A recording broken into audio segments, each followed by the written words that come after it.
Good morning, everybody. I'm Matthew Goldstein, the chair of the New York City Regional Economic Development Council. Before we get to our business, I'd like to introduce the president of John Jay College, who is graciously hosting us this morning, and tell us a little about this wonderful campus that we have here. So, Jeremy? Thank you. There you are. All right. Okay. Taking somebody's seat. Good morning, everyone. My name is Jeremy Travis. I'm privileged to be the president of John Jay College of Criminal Justice. And we are delighted and pleased to be asked once again to host this meeting of the Economic Development Council. I'm also particularly pleased to be sitting next to Chancellor Goldstein for this, his last opportunity to chair this council, and indeed his last week as chancellor of the university.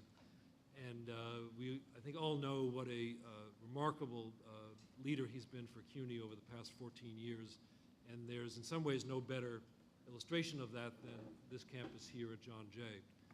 We are in a new building. You've been here before if you're a member of the council. If you're here for the first time, I welcome you. This building opened about a year and a half ago.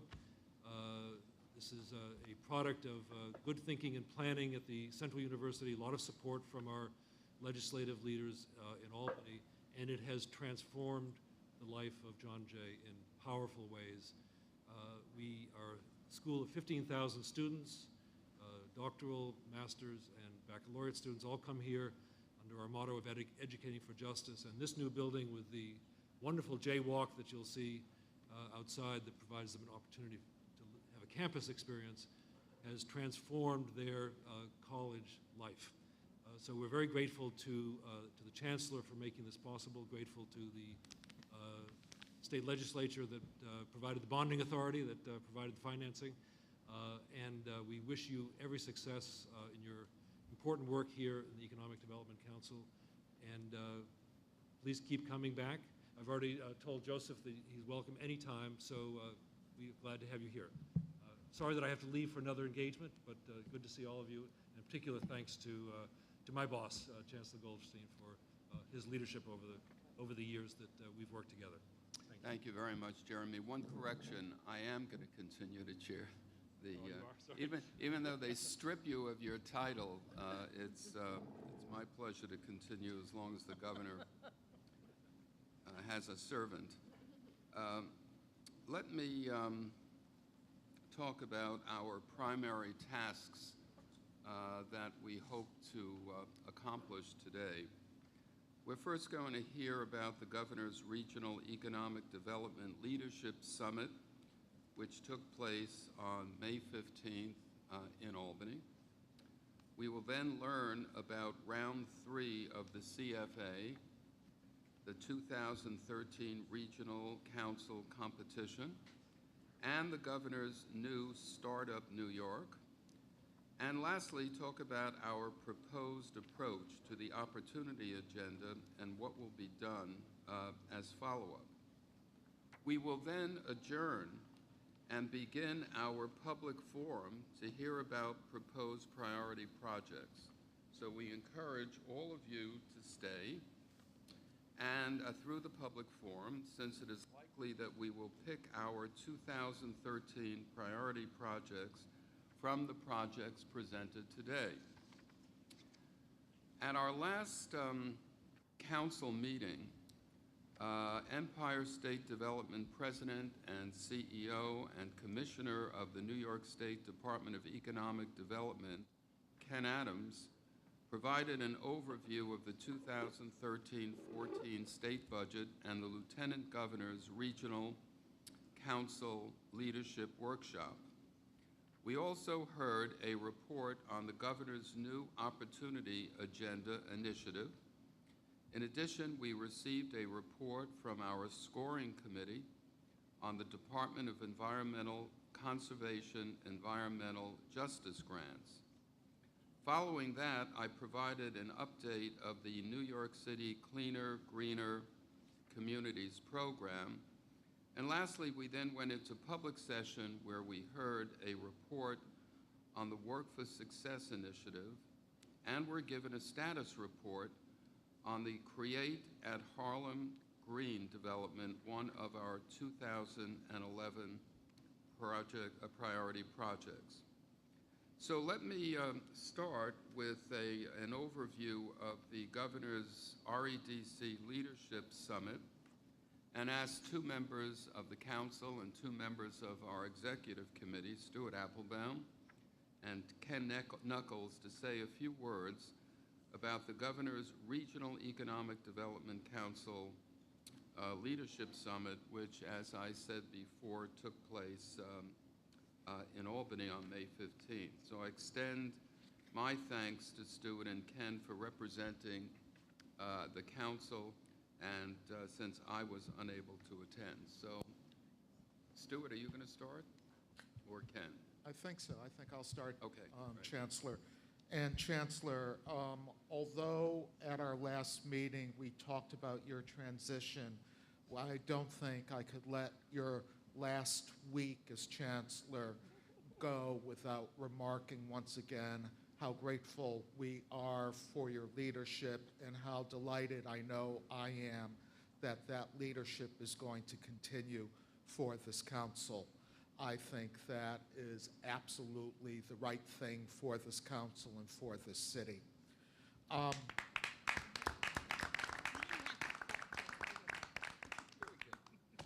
think since I got applause for that statement, I'll add one more. That I think that even though your title may change, at your heart, you're an educator. And what you've done so effectively has been to educate every member of this council about the importance of the CUNY system and what role it plays in the life of New Yorkers. And I know I appreciate the opportunity we have had to go from campus to campus, and with each meeting of this council, my appreciation for your work and for the value of CUNY has only grown, and thank you for that. Thank you very much, Stuart. On May 15th, Ken Knuckles and I gave a progress report on our region's economic development activities to Governor Cuomo and Lieutenant Governor Duffy. The other 9 councils were in attendance as well. We reminded them that while New York City is a global capital of business and finance, it also has the highest degree of income inequality in the state. We reminded them that 1/5 of our residents live below the poverty line.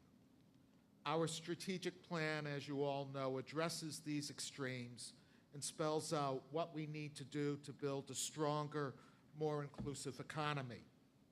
We reported on the creation of various work groups and committees that were created to help implement the strategic plan, such as the Executive Committee and the Infrastructure and Capital Improvements Committee. We gave an update on 3 of the 2012 priority projects: Brooklyn Navy Yard Green Manufacturing Center, New Lab, and Tasty Bakery Create at Harlem Green. As for CFA-funded project activity in 2011 and 2012, we reported that the $116 million awarded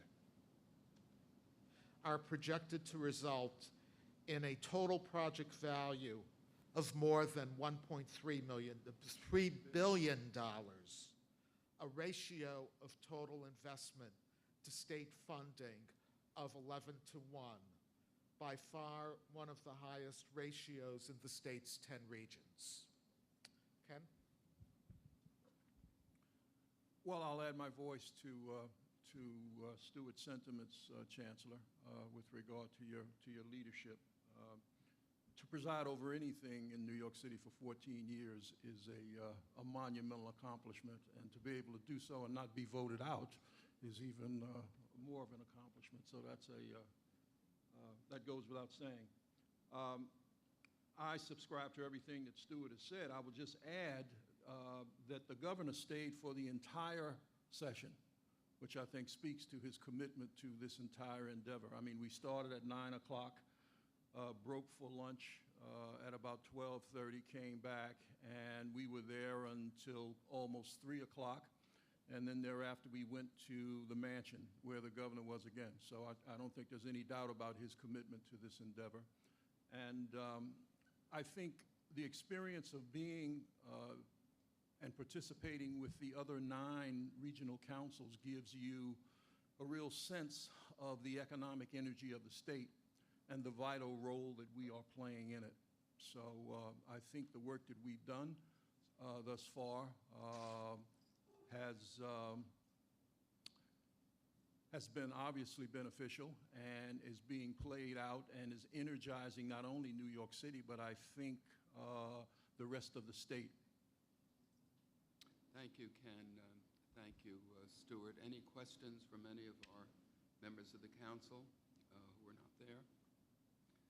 Great. Let me move on to Mr. Andrew Kennedy of the Governor's Office, who will provide an overview of the 2013 CFA, the REDC competition, and the Governor's new Startup New York initiative. Andrew? Thank you, Chancellor. I'm Andrew Kennedy, the Governor's Assistant Secretary for Economic Development.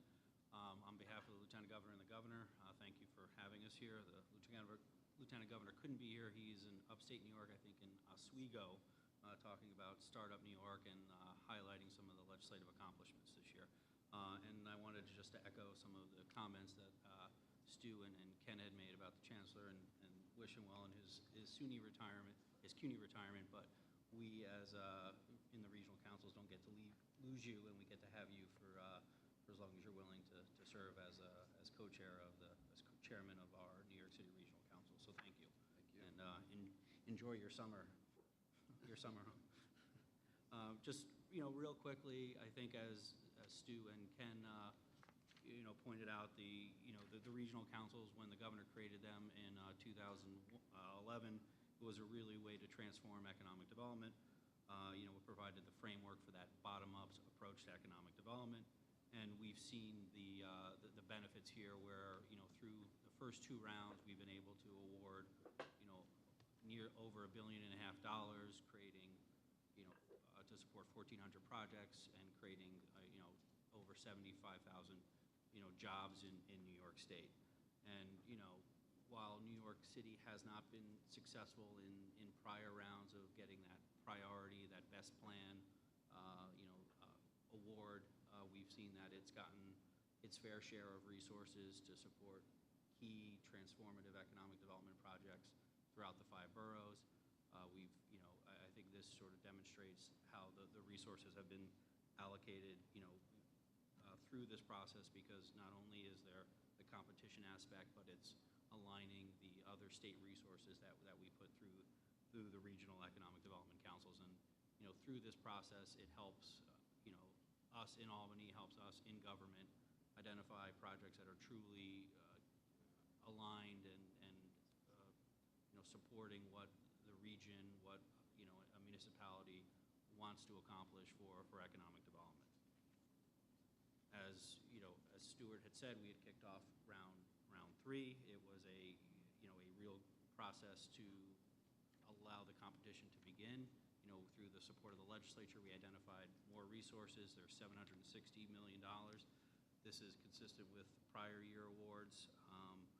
And we can see here we've got the laundry list of resources. There's the competition funds through Empire State Development, which is the regional council capital dollars, the Excelsior tax credits, and then the other resources that are provided, about $540 million, that go to the traditional programs through the department. And we have our resource website to for folks to identify the resources that may be best aligned with their process. And as on the 15th, the governor and the lieutenant governor announced that all 10 regions are competing against each other. This sort of levels the playing field, so to speak, where we're not looking at how people were awarded and given resources in the past. It's about how the regions are implementing and moving forward with the resources that they got. and it's all 10 regions are competing against each other. Those that are making progress, moving forward, moving the ball, they're going to be the ones that are going to be judged and hopefully be, considered the top plans. And I think, that's something that helps address the situations that New York, the Mohawk Valley, and the Capital Region, who had not been successful in years past of being considered the top plan designee. So we are excited about that. And I think as we go forward, what we're going to be looking for is how consistent are you guys being with your strategic plans? I think as Ken Adams has said at other meetings, these plans are what guide us in our economic development decisions on a daily basis. So we look at those, we review those, we consult those. They are sort of, they're documents. We encourage you guys as the council members to update those because they are living documents. I think, New York City has always, been successful in moving projects forward. We've had great success with projects at the Brooklyn Navy Yards and up in Harlem that have started working. You've demonstrated, you're showing progress. Again, all sort of pointing signs to moving forward. And the third piece we're looking at is collaboration, sort of not only within the region but outside of the region. And I think New York City, with projects that we've seen outside of the regional council, but based on that, bringing people together, as Stu and Ken had mentioned, projects like the Brooklyn Brewery, partnering with Saranac in Utica and creating co-packaging. I mean, that has great impact and it's a great opportunity for certain regions and certain economic sectors in the 5 boroughs. And I think also looking at the food hub concept, trying to bring facilities, whether or not it's in the South Bronx or other areas outside of Manhattan, to provide access to farmers. I think that's going to be great, great opportunity in areas where you guys have done well in the past and continue to move forward. And as the Chancellor alluded to, we've got our process. So about 2 weeks ago, we opened up the CFA process. That's the portal which allows the projects to apply for the funding for the $760 million. That closes on August 12th. I believe it's a Monday. So it allows you guys the weekend to get things done. And then we've, recognizing the fact that, it's August, school starts, we sort of delayed the submissions until end of September. In the past, they were always doing early September or late August, so we tried not to, understanding that this is voluntary and you guys have other commitments outside of the regional councils. And we anticipate, as in years past, doing the award ceremony before the end of the calendar year. And as we, go forward, we have our process here where you guys, as the regional councils, are tasked with helping us figuring out what projects. There's the agency side, which is the technical, this is all the various pieces that you need to do for 80% of the total score. The 20% is what we really look to you guys as members of the council to help us identify which are the projects. And, we've tried to, make it simple as it can be to sort of say, a priority project should be given a 20 because it hits all the various pieces of your strategic plan. We look at the, other benefits, whether or not it may not be a priority. All these proposals have various weight measures and helps us make our determination. And again, here's the link to our portal, which allows you guys to apply. For this year, one of the 2 big initiatives that we're asking all of the regions to do. One is the opportunity agenda, and I know Kathy's going to be talking about that later. But this is something that the governor outlined in his State of the State and was based on his tour last fall, where he saw the great energy and activity around the councils and around the specific projects that were moving forward, but still wanting to do something to address the underlying issues of poverty in the communities that weren't moving forward. So for the past 6 months, we've been working with members of the council. We've been working with Joe Tazwell and others, and through the Lieutenant Governor, bringing together ideas to try to figure out how best to do this. And I think what we're looking for and what we're going to be asking is, what strategies, what projects, what initiatives the councils will employ to identify projects that help address those issues. Are there job training programs? Are there community revitalization initiatives that we can do to address those issues, address those barriers to growth. And we're excited to, see the plans put forward in September and hear more about the work that Kathy and her team have been doing. The other, competition aspect of this year is the innovation hotspots. This was a proposal where, it sort of laid the foundation to the new initiative that the governor just unveiled and the legislature enacted into law, where we wanted to encourage and create these tax-free areas around existing incubators. And as part of this process, the regional councils are going to go through a process, and I know you guys have been working with Joe to identify one incubator, one partnership that allows the development and promoting entrepreneurialism. There's a process in which we're gonna undertake. The global process is, each regional council will be asked to identify one hotspot, and through the process, the state will select 5 this upcoming year and 5 in the following year. As we go through this, it's we're going to again ask the existing incubators, to apply and work with the regional councils. There's sort of 2 tracks here, where one, all the existing incubators, because there is no sort of global network for these incubators, is creating a designation through Empire State Development where certain incubators can apply for base funding. And again, this is operating support, some of the critical issues that we've heard from incubators throughout the state, that they need their operating dollars to help support and grow and foster commercialization and entrepreneurialism. And then the other piece is the hotspots. And as I mentioned, 5 are selected this year statewide, 5 are selected next year, and we're going to be providing a larger operating grant, and then these virtual tax-free benefits for the companies that are located or in relationships with those hotspots. And I know there's been questions and details about this. The first big piece is that for a business that's coming there, a startup business, what we're talking about here is exempting them from business and sales taxes for a 5-year period. And that allows them to sort of hatch or launch from the incubator and begin the process of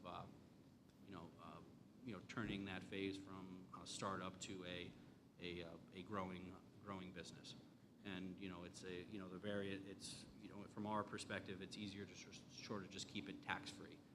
And one of the characteristics that we're going to be looking at is being in an incubator that's been around for 3 years. Again, we want to encourage what's sort of in place and reward those that have been doing this for a period of time. We want to have the link for resources, the partnerships with the colleges, the universities, and the business development centers. We want to have industry best practices, and we've been working with the Incubator Association and other experts in the field to develop those criteria. And we want to look at how they're going to expand services and continue to promote business growth in the state, and move forward with their operations. And the other big piece is this 2-to-1 match requirement that we would be asking. As part of that, you're getting a $250,000 operating award and wanting to see additional resources being leveraged by the incubator through its partnerships. And the hotspot characteristic, it's the eligibility that we just talked about on the last slide. We want the best practices, we want those new services, and the linkage with the community colleges. And again, these are the considerations we're going to be looking for the best practices that I had mentioned earlier in the slide. These are the traditional rules for incubators, and we'll have this available online, and you guys can take a look at that as well. The new piece here that we wanted to spend some time talking about is the new initiative that the governor unveiled in late May, and then working with the speakers, Speaker Silver and the state Senate, we were able to get that program enacted into law last week. The concept is companies that are partnering with a college or university that agree to locate on campus or on a facility at a site that's affiliated with the college will not pay any taxes for a 10-year period, and that's from both the company side and then the employees that those companies hire. And you know, as for the employees, they're paying no income taxes for the first 5 years, and then there's the variety of provisions that we put in to reflect how, you know, there's a cap on, you know, the total number of people, 10,000 people per year. There's a threshold on the average wage that these people will comply with. You know, as a big piece of this, we want to, you know, encourage businesses that are coming in here that are aligned with the colleges and universities. You know, we don't want to see a repeat of prior programs where, you know, well-intentioned resources had gone toward projects that were loosely affiliated with something that was trying to be accomplished within a municipality or a region. And this is, you know, our intention is to focus this limited to areas where there is really high growth, you know, job creation potential, and you know, really providing, you know, economic benefit and clearly aligning with you know, the mission of a college or university. So as part of that, we want to encourage that it's a new company to New York, a startup company, you know, and a company that's expanding, you know, within the state and agreeing to, you know, maintain their jobs in that other area and move to a new location to create new jobs. And you know, we have the provisions similar to programs like our Excelsior and the old Empire Zone programs, where there are clear prohibitions as to what type of benefits and who's going to get those benefits, whether it's the retail, some of the professional service companies, and some of the utility companies as well that you would see through this program. And you know, as part of this, you know, we're asking as part of this process, we're asking the colleges and universities to develop plans on how they would, you know, go about this. You know, it requires the various SUNY presidents, CUNY, and then some of the private colleges to develop these plans, work in partnership with Empire State Development to review and designate these areas. And you know, as part of this, the big question has always been the sort of what is the eligible areas, and I think, you know, the primary focus is driving economic growth to upstate New York, and you know, all sort of 64 SUNY campuses, you know, whether or not they're the traditional four-year schools or the community colleges. We've got, you know, as part of the provision where CUNY is now now able to designate one area in each of the 5 boroughs as part of these tax-free areas. We also have the 3 million square feet of private pool for private space that's going to be able to go upstate and certain areas in downstate as well. And then we have these 20 strategically located state properties, and I'll go through the details shortly as sort of how we go through there. So as part of the CUNY process is that the final legislation that was adopted allows a tax-free area to be established on one campus in each of the boroughs. And there's criteria in the legislation that sort of identifies where is this area of economic distress. And, you know, we're talking about the vacant land that CUNY owns and controls that would build something new, or it's vacant space in a building that could be repurposed to support business growth. And then it's the encouraging the partnerships of CUNY to go outside of, north of Westchester to partner with other universities or establish satellite locations where it can, create business opportunities for companies that may want to partner with a CUNY college, but they may not have the ability to come to New York City or need space that may not be otherwise suitable for New York City. And as part of the larger piece, and some of the private colleges down here, the governor and the legislature are creating a 3-member board, and this 3-member board is going to consist of appointments from the governor, the speaker, and the Senate, majority, and they're going to be reviewing how the 3 million square feet of space will be allocated north of Westchester County. And we want to ensure that there's regional balances, especially in some of our upstate communities where there may not be a large concentration of some SUNY campuses. So for private colleges, the sort of same rule applies to the CUNY system, where it's the vacant land on the campus, vacant land or off campus, as well as the incubators that are that have a real connection, and those incubators can have, can be also eligible for that tax-free benefit. And as the other piece is the state-owned properties. I think this, this could be, vacant campuses. The range is endless here. I think, there are some, old correctional facilities that have been shut down over the past that haven't been revitalized. There are, other mental health facilities that have been closed years ago that need, encouragement. But again, the sort of the same processes stays in place, where this 3-member board, based on a plan developed, will designate these areas. And, there really is no restriction here that, it doesn't say it's, it's precluding downstate. So if there is a state-owned facility, that could be considered for this startup NY benefit.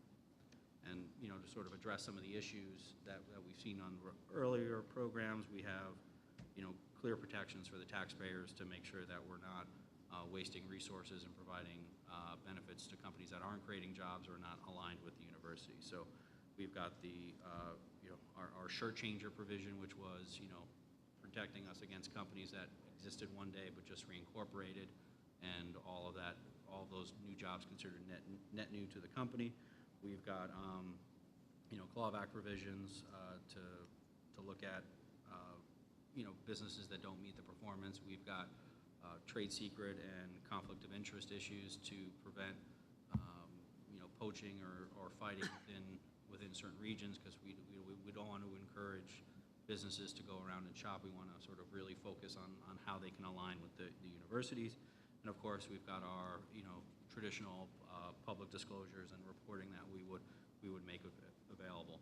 And another, lastly, as part of this, the last piece of this is within that, we heard some concerns throughout the region about the Excelsior program, which is part of the regional council competition here.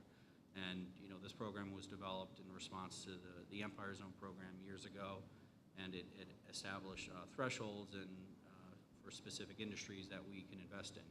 And after 2 years, we reached a consensus that we would revise the job creation criteria, basically lowering the jobs by half in most cases. So when you go through, there was a requirement for a manufacturer to create 50 jobs. That's down to 25. The back office and financial services was 300. That's down to 150. So there are various provisions that we had moved forward. We also increased the ITC, which is going up from 2% to 5%. That's an added benefit to the businesses, and providing clarity on if you don't meet your job creation targets. It was sort of left up to the discretion of ESDC. And then the last piece is, should ESDC not use the benefit because it was so restrictive in some certain cases, a portion of those unused credits can roll forward to future years, future projects. So that really gives certainty to the businesses that, if their project slips, they can move forward. And then, we've done some other pieces too to address concerns that some of the business organizations have addressed and continue to address, and we hope to resolve those in the future. So thank you, Chancellor, and look forward to hearing the presentations later. Andrew, that was a great report, very comprehensive. Is it possible that we could get a copy of Yes. your slide presentation? Sure, we will get for the that. council, so that if people miss certain things, so we can pick it up. Great, and we'll put that together. And I know, we're also working on FAQs and things like that to help address That would be further great. issues for the startup program. Any questions of the council members to, I have one, Chancellor. go ahead, please. So Andrew, if I heard and read the requirements correctly, in New York City, a startup or high-tech company that is able to rent space on a CUNY campus or CUNY-owned property would then pass the test as affiliated or aligned with the college or university? Yes, so Ken, but the process before that is that, we would need, working with the CUNY system, we would identify one facility in each of the 5 boroughs, and that facility, that campus, and whether or not it's this, John Jay, they're on campus or affiliated locations, that anyone who would locate at the an affiliated John Jay school, that would provide, they could get those benefits. Or if John Jay leases space upstate, those businesses that go into that, whether or not it's in a building like this or a John Jay facility off campus, but in New York, in the city, it would not be, City College couldn't get it. It would have to be one CUNY facility in each of the five boroughs, but it's all of that individual campus's facilities, whether or not it's owned, leased, or affiliated with. Thank you. Any other questions? Yes, Marlene. So just to kind of clear it up, I think the initial thrust was to create these centers or these hotspots in SUNY Yes. facility. That works a little less easier, I guess, downstate than it would upstate. And as a result, it might be a SUNY facility within the city, confines of the city, or a CUNY system within the confines of the Correct. city. So SUNY has their facility here in Manhattan. That is. Well, I'm talking about the Bronx because Yeah. our SUNY facility is located near the water behind a lot of private houses. Yeah, there's. So it is an issue there. Yeah, and I know, and I just, it's escaping me. I know this came up during our negotiations. I forgot where the final outcome is with Maritime and sort of how that resolved. But I'll come back to you, Marlene, on sort of how Maritime works. But, I think, CUNY itself, needs to identify one, its Bronx, needs to identify a campus. So we're looking for a centralized place Yes. within each Or borough. Yes, in each one campus. So I think you have one CUNY facility in the Bronx. We have a number of CUNY Yeah. Well, facilities. we have three Yes. Yes. campuses, But but the we camp- have to designate. Yeah, you have to one. designate one of those three campuses, correct? So it'll be either a CUNY system or a SUNY system Yes. or a private college. Private college, correct. Okay. Great. Any other questions? Andrew, thank you. That was a great presentation, and we look forward to getting a copy of that. Let's move into the opportunity agenda, and we'll now hear from Kathy Wild and Dr. Suri Deitch, who will report on our council's approach to the governor's opportunity agenda. Thank you, Matthew. We were, first of all, I'd like to say that we were delighted with the way in which the governor's program this year has focused in on the skills gap and the challenges in distressed communities, because this is particularly acute in New York City, as Stuart pointed out earlier. And so we hope that in each of these program areas, whether it's the innovation hotspots or the Startup New York, we'll be able to use these as an opportunity that really begins to think seriously about how this generates opportunities for our lowest income population. And that's how we are viewing the opportunity program, so that we would integrate into our criteria for judging CFA projects and for where we put our priorities into those projects that encompass the goal of closing the skills gap, of bringing in populations into an educational system, workforce development system, that are not currently finding their way into the new growth sectors of the economy, particularly the high-tech economy. And much of that is getting started through the partnerships between employers and CUNY that are already taking place in the city, with the 9 to 14 education programs that have been announced and are being organized, PTEC being the model. But to reinforce that initiative, we also are prioritizing employer partnerships, and so we see this as a three-way employer, university, and community partnership with the nonprofits, the workforce development community. And that's how generally we want to approach this opportunity, not for the new opportunity program, not focusing on one geographic area within the city, because our economically distressed population is scattered throughout the 5 boroughs, but rather on focusing on our resources on those programs and initiatives that are really opening the doors for upward mobility for that population into the new economy. I think that the other piece that I want to mention to Andrew and thank him for is the work that's been done in this session to give us an ability to really understand what programs are working in education and workforce development. The wage reporting system amendments that were passed that allows CUNY and SUNY and the city to have, and other state agencies, to have access to the actual data on what is happening with the graduates or clients coming out of the multi-billion-dollar educational and workforce development programs that the state supports. Passage of this legislation on Saturday morning is, and we hope soon to be signed by the governor, because I know the governor's office has been very supportive in putting this together.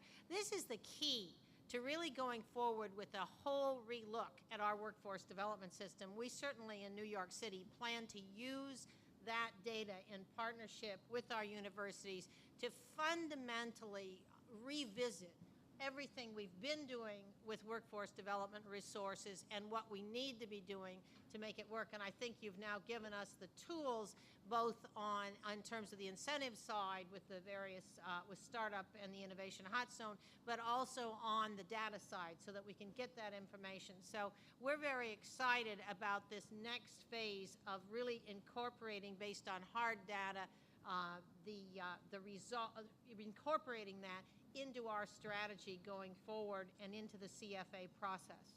Okay, great, thank you. I would just add, well, first to echo what Kathy said about the access to the wage record data. I think it's going to be a hugely important step forward for us, and I'm, as the CUNY person overseeing workforce development, really excited for the next stage of the work.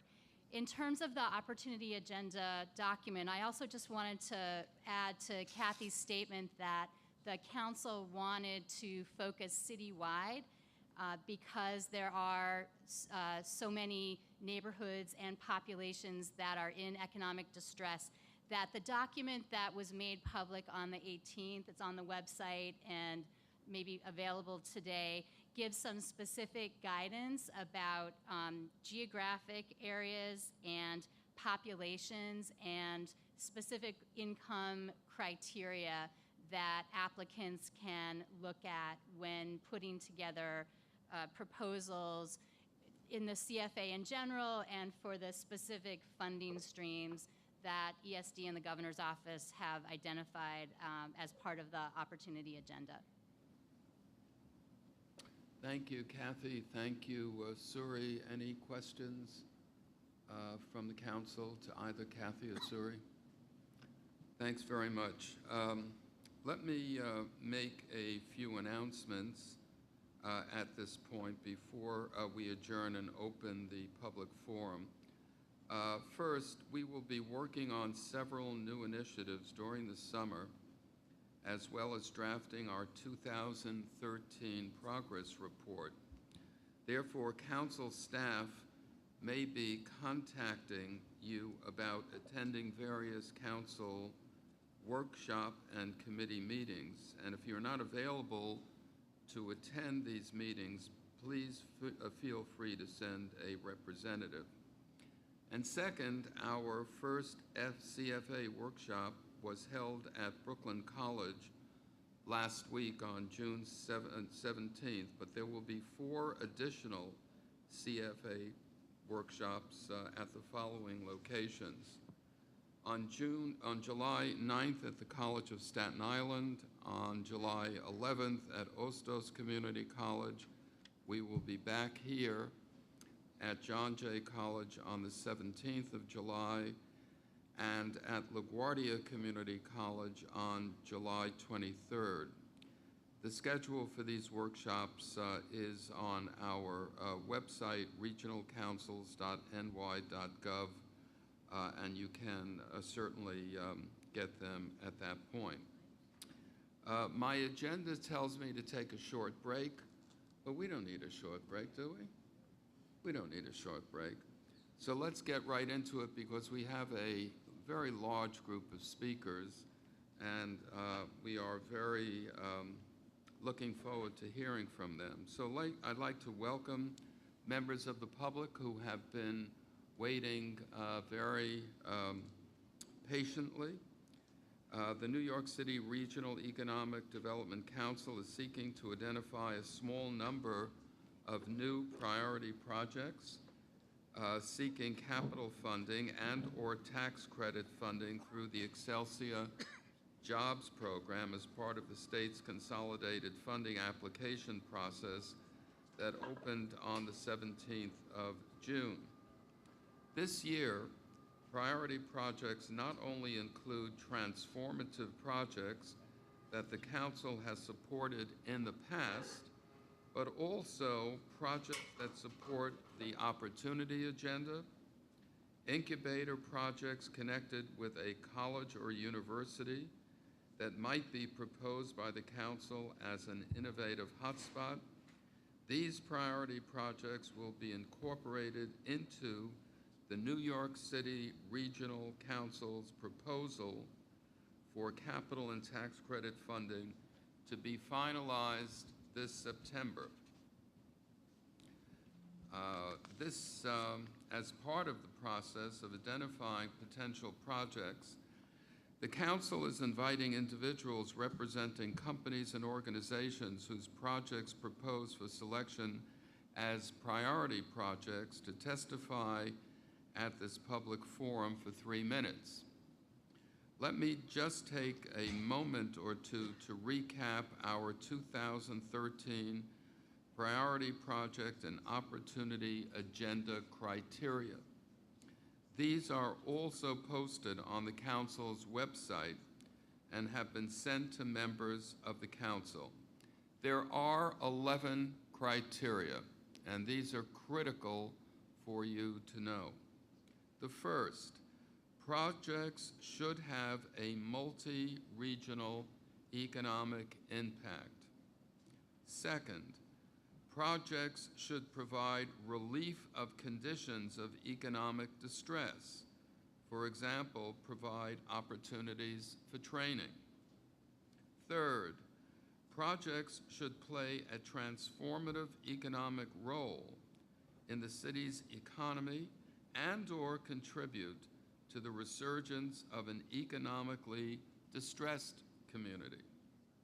Fourth, projects must be feasible, and by that we mean have committed funding, a clear time frame, and long-term sustainability. Projects should indicate projections of measurable impact. Projects must also demonstrate how state investment will leverage private and other contributions. Projects should create and/or retain jobs. Projects should strengthen the city's innovation economy. Projects should demonstrate interregional cooperation. Projects should include partnerships with institutions of higher education. And lastly, projects must have substantive partnerships with businesses and/or employers. So this year, the Council has also included an opportunity agenda, an initiative that prioritizes projects that target the needs of distressed communities. For example, those with high unemployment rates and high rates of poverty. To access funds through the funding streams identified for the Opportunity Agenda, projects must demonstrate the following. First, a commitment from diverse stakeholders. Second, strong employer partnerships. Third, organizational capacity. Fourth, partnerships between business and institutions of higher education. Fifth, attention to high-growth sectors. Sixth, use of wage record data to track participant employment and earnings, and you heard that from Kathy a moment ago. And 7, clear and articulate project plan and projected outcomes. Clear and articulate project plans and projected outcomes. This year, as you heard, there is also an Innovations Hotspots competition to promote the commercialization of academic research. Funding will be provided for incubators that have been in existence in New York State for 3 years, connect to a higher education institution, are able to transition technology from lab to marketplace, can operate a program for 3 years, and can generate a 2-to-1 match to the state grant of up to $250,000. Let me emphasize again, now that you've absorbed all of these constraints, that each speaker is allowed no more than 3 minutes. The ground will shake if you exceed 3 minutes. If you get to 3 minutes and 5 seconds, the windows will start to shake. So please, in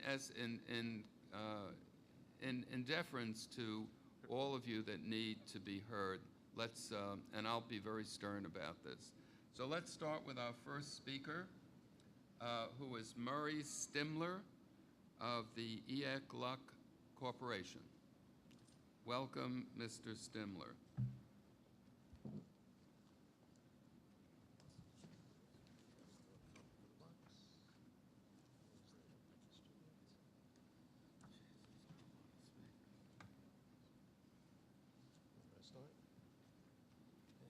Thank you, Mr. Chancellor and council members. My name is Murray Stimler, Vice President of Operations at the Gluck Corporation, one of the largest watch companies in America for over 50 years. Gluck has always been a New York City-based company, growing at our current location in Long Island City for the past 32 years into 240,000 square feet with over 400 employees. Due to the needs of our landlord, CUNY, our current lease is being terminated, and we are unexpectedly forced to find and fit out new space to house our engineering, design, assembly, and distribution facilities. We estimate this relocation will cost $22 million, which will impact our growth and competitiveness within our industry. Gluck and its employees want to stay in New York, but we need assistance from the Empire State Development Corporation to make New York a competitive option for us, especially considering the aggressive assistance package we've been offered by a competing jurisdiction. Assistance from the state and other public agencies will be necessary to help us defray the costs of relocating and fitting out a new leased facility in New York. Gluck's relocation should be considered a priority project based on the following criteria. 1, Gluck intends to move its current workforce and retain all 400 current positions. Gluck is committed to investing in its employees through training programs and developing skills. The average lifespan of a current employee at Gluck is over 20 years. 2, Gluck is unique in the watch industry in that Gluck is the only remaining company to not outsource its final assembly and distribution facilities.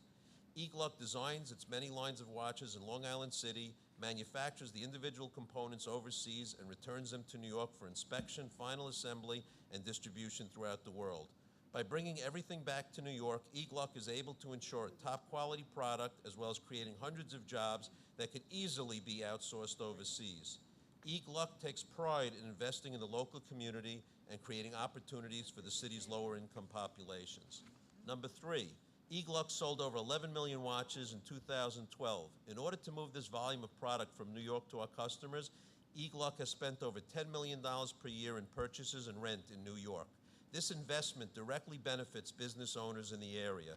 If Gluck were to move away from New York, the spending power would ultimately leave too. Number 4, in addition to retaining over 400 current positions, Gluck expects to increase its employee base by 25% over the next 5 years. Gluck also indirectly supports countless jobs through its need for packaging material and other goods necessary for Gluck's worldwide operations. Number 5, Gluck has been a successful business for 57 years and continues to grow and expand its operations. Gluck's successful business model has zero debt, which allows us to be forward-thinking, flexible, and successful. Gluck already excels in their marketplace and expects to become even more efficient and profitable by relocating and modernizing its space within New York State. We request your serious consideration as a priority project for this round of the consolidated funding application. Thank you very much. Thank you, Mr. Stemler. Our next speaker is Adam Ball of the ACE Theatrical Group. Thank you, Mr. Chairman and council members. My name is Adam Ball, and I'm here on behalf of ACE Theatrical Group. ACE Theatrical Group is urging the council to award capital funding to the King's Theater redevelopment project. Although the King's Theater wants to become a functional performing arts facility, current funding commitments will not result in a completed project. Extensive value engineering efforts have reduced the scope of work to be commensurate with committed funds. We are seeking additional funding assistance that will, among other improvements, facilitate the addition of kitchen, catering, and technical equipment, among other improvements that will allow local businesses and community groups a more economical means to utilize the King's Theater. Funds will also be used to restore the spectacular interior to include restrooms, lounges, and lobbies that are among the most stunning architecturally significant areas that promote and enhance the patron experience. We believe the patron experience is essential to generate a high level of repeat foot traffic, not only for the King's Theater, but for the surrounding community and local businesses. The King's Theater, located at 1027 Flatbush Avenue in Brooklyn, was once a part of a thriving shopping district. The decline of the theater in the 1970s coincided with a commercial decline along Flatbush Avenue. The adaptive reuse of the King's Theater can serve as an economic catalyst for the city and surrounding community, similar to the successes of other historic theaters around the country. Construction activities will generate over 300 FTEs, many from the local neighborhood, all earning wages at Davis-Bacon prevailing wage rates, while maximizing MWBE participation. Through a long-term management agreement, ACE Theatrical Group will create an estimated 100 permanent FTE jobs. ACE will target the residents of low-income communities to fill the majority of these jobs. The job functions include administrative, box office, house staff, and stagehand personnel, among others. Numerous local businesses will provide an array of support services. Through ACE's extensive theater management experience, the Kings will once again become a preeminent destination in Brooklyn. The Kings will draw in excess of 300,000 patrons annually from across the region. Theater guests will stimulate economic activity in hotels, restaurants, and retail establishments, as well as public transportation and surrounding parking facilities. We believe this will result in a resurgence of the area, enabling the surrounding community to participate in the benefits of growth. As such, we are requesting your support for a $5 million capital award. Your support will allow local businesses and community groups to use the Kings at reduced cost. It will enhance the patron experience, making possible the use of the Kings for over 300,000 consumers annually. The King's Theater will perform a transformative role, resulting in the resurgence of the surrounding area, providing both direct and indirect opportunities for the community. Thank you for your time and consideration. Thank you, Mr. Ball. Our next speaker is Chris Collins of Solar One. Good morning. My name is Chris Collins. I'm the Executive Director of Solar One, and I'm here to talk about the Solar 2 project. Located at 23rd Street and the East River, Solar 2 will be a LEED Platinum Energy Positive Clean Technology Demonstration building. It will also be one of the first buildings in the country to be both sustainable and resilient, able to withstand current and future impacts from climate change. Scheduled to break ground in 2014, Solar 2 will become a landmark and a beacon of New York City's commitment to energy efficiency, renewable power, and resiliency from the moment it opens to the public. For the foreseeable future, New York City's building environment will be put through challenges far greater than those faced in the 20th century. Buildings of the future will have to withstand the vicissitudes of climate change, including possibility of increased storm surges, flooding, heat waves, etc. Solar 2 will be a blueprint for the buildings of the 21st century, not just energy positive, but also future-proof, resistant to floods, storms, tornadoes, earthquakes, and fire. Redefining our current understanding of resiliency, Solar 2 will not only survive future challenges as a result of climate change, but will also serve as a refuge for the surrounding community when power goes out. Renewably powered and able to generate its own energy, Solar 2 will keep supplying electricity through the toughest of storms. The existing building, Solar 1, the pilot project for Solar 2, not only fared well during Hurricane Sandy, despite a 13-foot surge around it, the next day we were able to drain the building and provided power to the surrounding community. Hundreds of residents from the surrounding community came to Solar 1 to power their cell phones, computers, work tools, and medically necessary devices in the days following the storm. Solar 2 will replace Solar 1 with the enhanced ability to provide those emergency services, shelter, and power to the nearby community should the lights and power go out again. We have integrated the lessons learned from Sandy into the resilient redesign of Solar 2. Until now, green building design is focused primarily on reducing greenhouse gas emissions, but in the post-Sandy era, we need to look at climate adaptation strategies as well. In working with the New York City Department of Design and Construction, we've determined that new buildings within the V zone, R zone in particular, most susceptible flood zone, have to withstand storm surges and respond to those new requirements. And Solar 2 will be elevated 15 feet above ground and have breakaway walls at the bottom of the structure. We believe that we have a design and a program that will meet the economic impacts and goals that are set by the Regional Economic Development Council, and those will be in our application as we move forward. I'd like to thank you for your time this morning. Thank you very much, Mr. Collins. Let's hear from Jay Berman of KR Capital.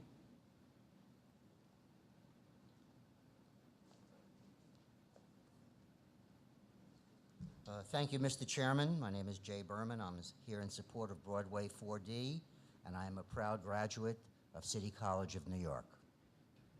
Broadway 4D is a $90 million project to restore a publicly owned historic theater that will house its own original 3D film tribute to Broadway.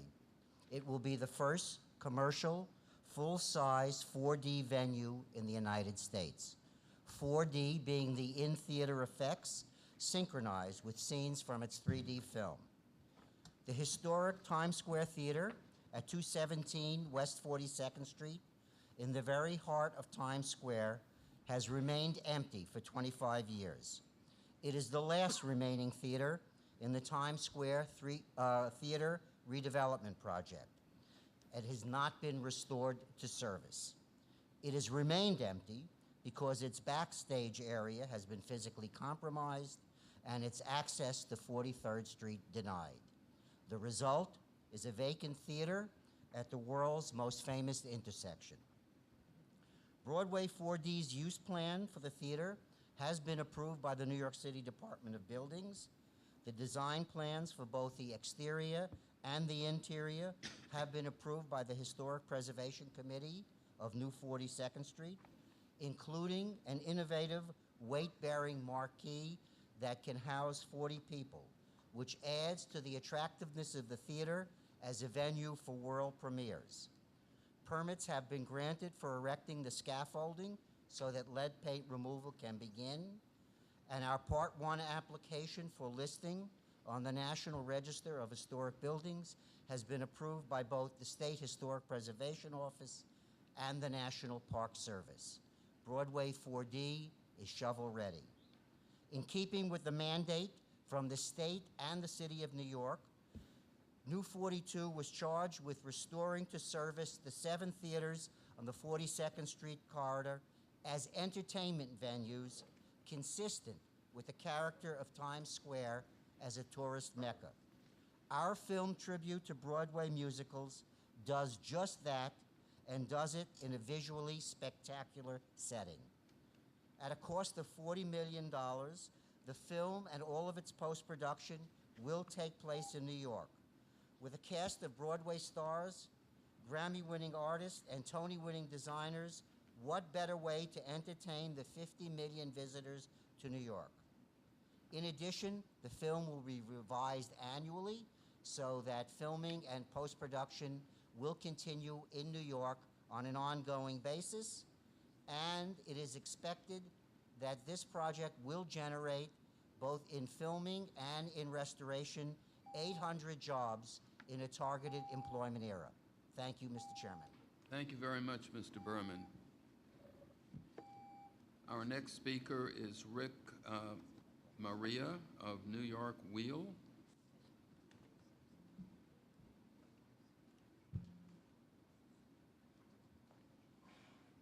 Thank you, Mr. Chancellor. It's Rich Marin.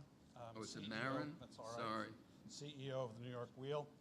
New York Wheel, as this poster will imply, is a 630-foot observation wheel, which is now certified into ULURP and is progressing through the ULURP approval process to be positioned at the gateway to New York City and the gateway to America on the currently being revitalized North Shore of Staten Island. This will be the centerpiece of a very extensive economic development effort for the North Shore of Staten Island. It's due to begin construction in 2014 and be completed for operation in the middle of 2016. It comprises four fundamental elements: a 630-foot observation wheel that will draw approximately 4 million tourists a year and expand the footprint of the tourism area of New York City to the furthest reaches of the harbor, and to include the fifth and often forgotten borough of Staten Island. It will provide a 950-car parking facility, which will be used primarily for the commuters, which is an expanded facility from what is there. It'll have a 100,000 square foot terminal building to provide access to the wheel, as well as a number of elements like two 4D theaters that will show features about the bridges, tunnels, and monuments of New York, and will also be available for part of a sustainability exposition, which is planned for both inside and outside on this site. The site will include 5+ acres of open space green roof for a largest sustainability expo and for community use. This hits almost all of the targets that you've set, if not all of the targets you've set, all 11 of them, which include most prominently the employment factor.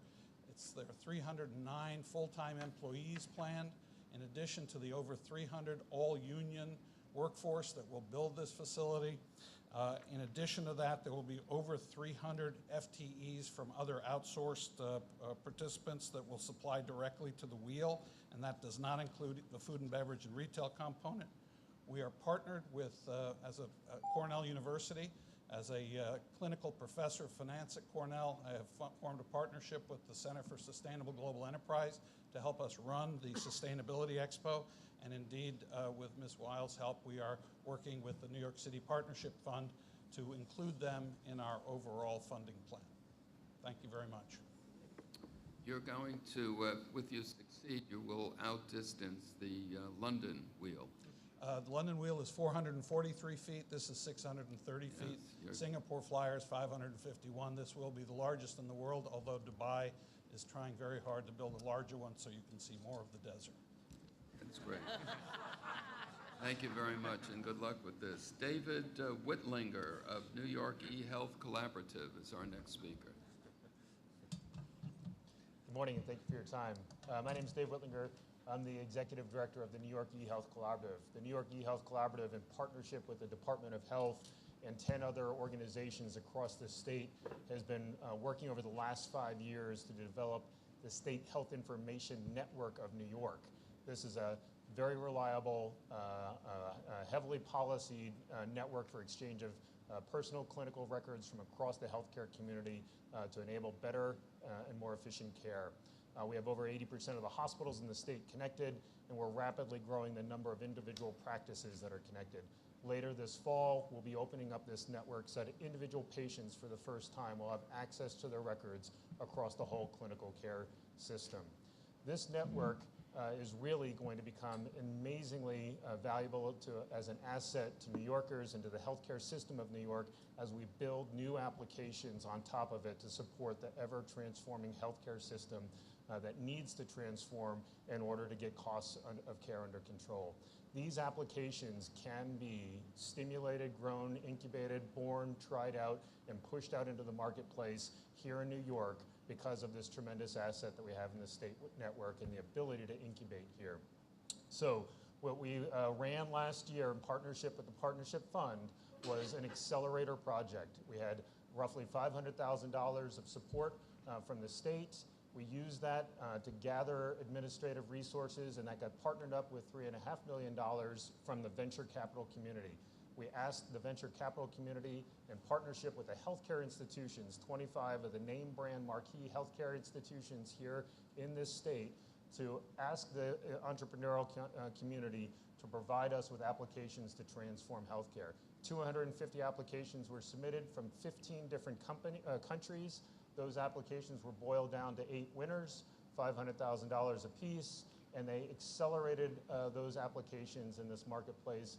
Over 100 jobs will be created with those companies landing those jobs right here in New York by the end of the year. Those applications now have resulted in 17 pilots with the provider community and are now being rolled out to support the health homes that are transforming how we deliver care through the Medicaid program.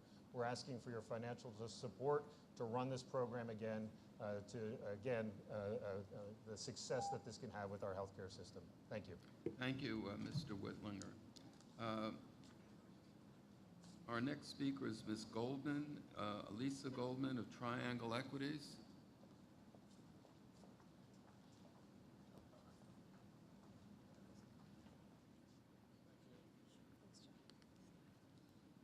Good morning, everyone. Thank you, Mr. Chairman and the council members, for this opportunity.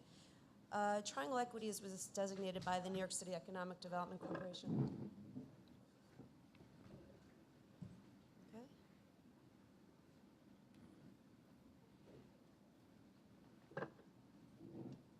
Okay, you can. Triangle Equities was designated by the New York City Economic Development Corporation through an RFP process for Lighthouse Point. Lighthouse Point is located at the base of the Staten Island Ferry, what we call the gateway into Staten Island. It's really a critical link, a critical component that has not been yet developed and has been laying dormant, basically inactive, an historic site that had been abandoned by the Coast Guard years ago. And since that time, there are historic buildings that are located on the waterfront in a prime location where it really would be a catalyst for economic development for the entire region if we were to create this gateway into Staten Island. So what we plan to do is restore these buildings and create a very unique waterfront development project of approximately 500,000 square feet of mixed-use development. And it's not just retail, it's not just a hotel, but what we're creating here is a very unique, what we call a village. Because of the historic nature of the buildings, it lends itself to creating small artisan shops, coffee shops, wine cellars, breweries, things of that nature, with outdoor seating, outdoor dining, green markets on weekends. These are the types of things that we're creating here. An outdoor amphitheater, actually, where we can have summer concerts and summer movies. We are creating this village in tandem with local and regional groups such as the National Lighthouse Museum, Snug Harbor, the College of Staten Island, and other educational and cultural institutions.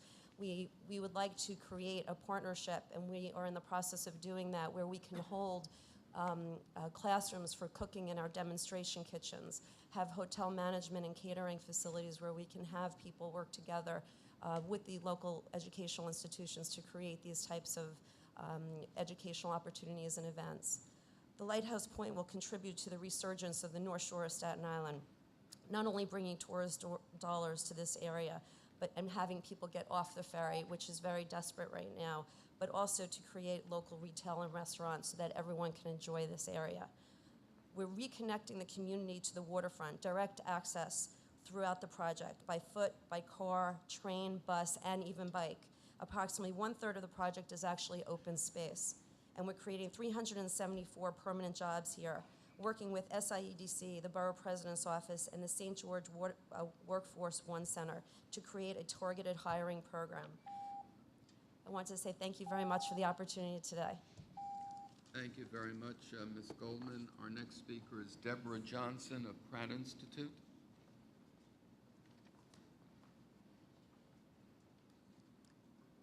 Good morning, everyone, and thank you for the opportunity to present a project we're working on. I'm the founder and director of Pratt's Design Incubator for Sustainable Innovation, which was founded in 2002. As the home and workplace of a rapidly growing entrepreneurial workforce, Brooklyn's emerged as a creative hub in New York City. Each year, hundreds of product designers, fashion designers, and artists put their talents to work by starting new businesses. These design-driven risk takers are emerging as a critical factor in developing the economic future of New York City.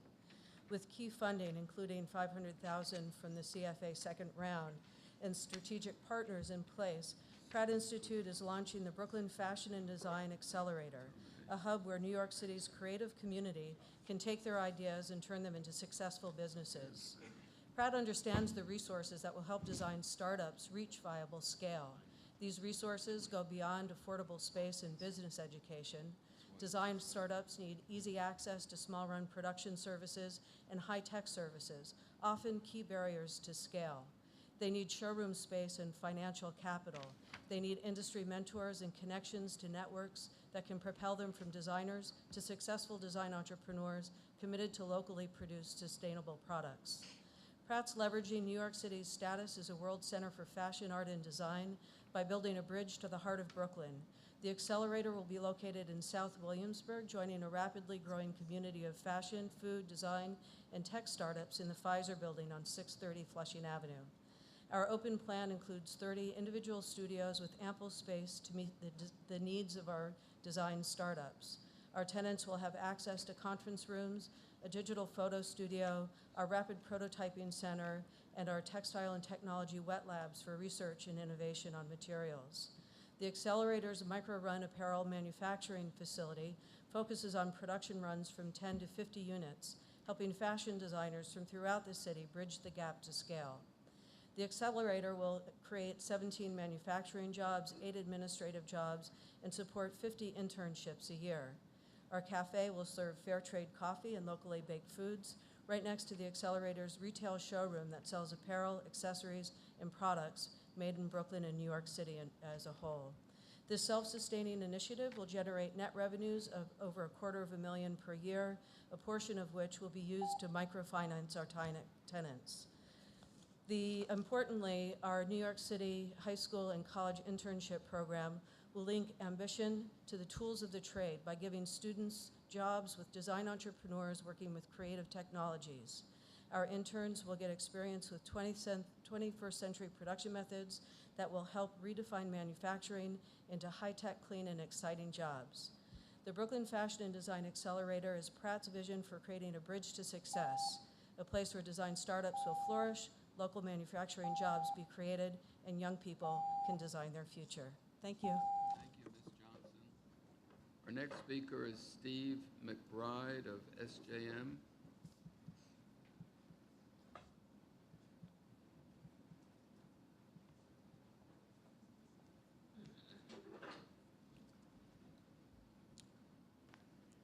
My name is Steve McBride, and thank you for letting me present to you.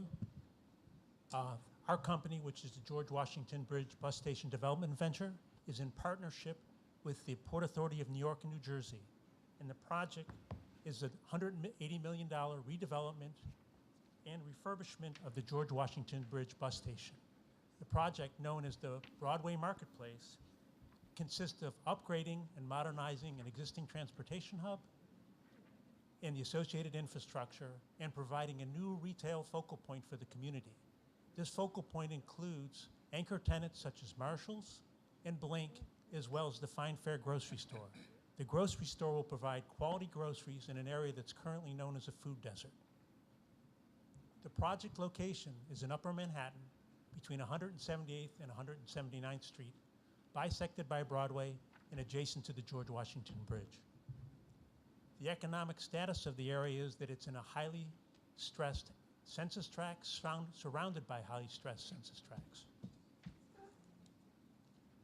As is evident by our handout, our project complies with most, if not all, of the New York City Regional Economic Development criteria. The project status is as follows. We're shovel ready. The plans are complete, we have financial commitments, and both national and regional tenants are already signed up to long-term leases.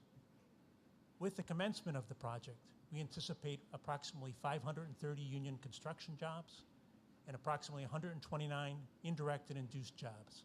Along with that, we have a 17% MWBE target.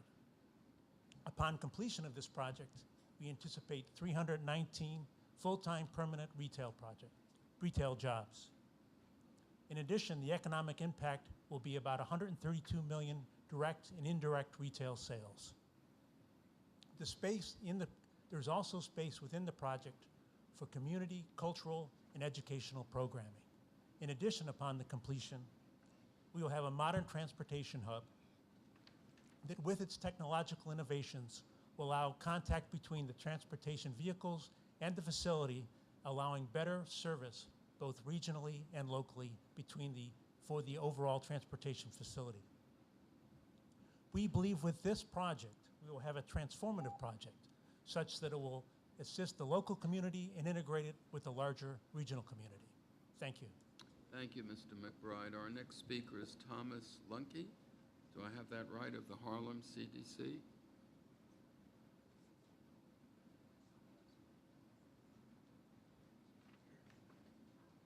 Good morning. Yes, you got it right. Thank you very much. Chairs Goldstein and New York City representatives and staff, thank you very much for the opportunity to speak today. My name is Tom Lunke, and I'm here representing the Harlem Community Development Corporation and our partner, East Harlem Business Capital Corporation. We seek matching funds to study the feasibility of creating La Marqueta Mile in El Barrio, East Harlem, under the Park Avenue Metro-North Railroad Viaduct from East 111th Street to East 133rd Street. Referred to as a High Line for Harlem by the Center for an Urban Future, La Marqueta Mile is a plan to transform the conditions of economic distress in Upper Manhattan by providing a catalytic platform for local innovation. We seek to build a market cluster that provides small entrepreneurs with an opportunity for social and economic investment, creating approximately 4,000 new jobs through an innovative, career-enhancing workforce development strategy that builds local wealth.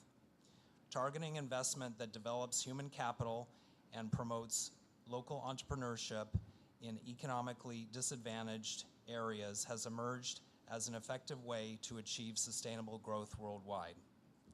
New York City is in an advantageous position to capitalize on this type of impact investment and keep its competitive edge in a changing global environment.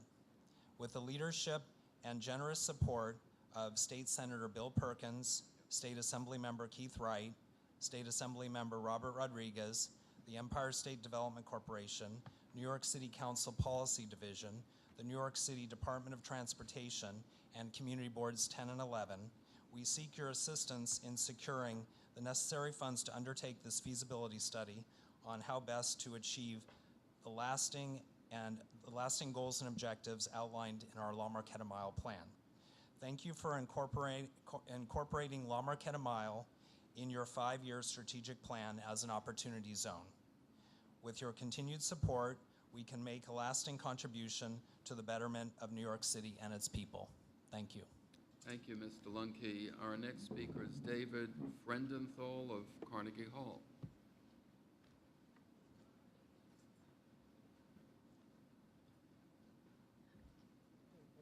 Good morning, Mr. Chair, council members. I'm David Freudenthal, and I'm here to tell you about a renovation of Carnegie Hall Studio Towers and to ask the Regional Economic Development Council to include this among its priorities this year. Carnegie Hall is undertaking a massive renovation of its facility, of its non-performance spaces, a 61,000 square foot education center with ensemble rooms, practice rooms, teaching studios, a new backstage, and updates to our 121-year-old building infrastructure, making it more energy efficient and environmentally friendly while restoring key long-lost architectural elements. I just want to say that this year, we very much appreciate that you all have included culture among the priorities in this year's application process, and that you see it as an engine of our city and state's economic recovery. I just want to quote some stats on tourism in New York City. Visitor spending, $34.5 billion.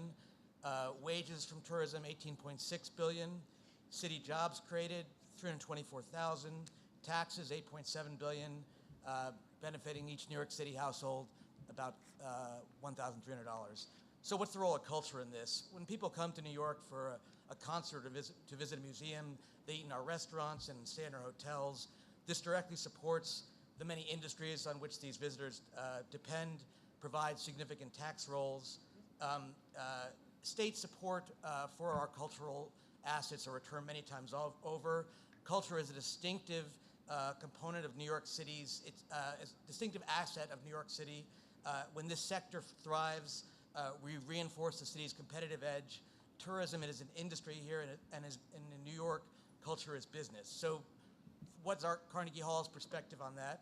We are obviously a major not-for-profit performing arts presenter. We're a powerful draw for local audiences and visitors. We're inextricably linked to the city's identity as the nation's cultural capital and as a marquee destination for national and international tourists. With over 700,000 visitors every year, more than 800 events, and in our facility and in locations in dozens of places around the city and state. That the world's greatest stars prioritize performing there make this work essential. I thank you very much for your consideration. Thank you very much. Our next speaker is Juke Zhu of the Coalition for Queens.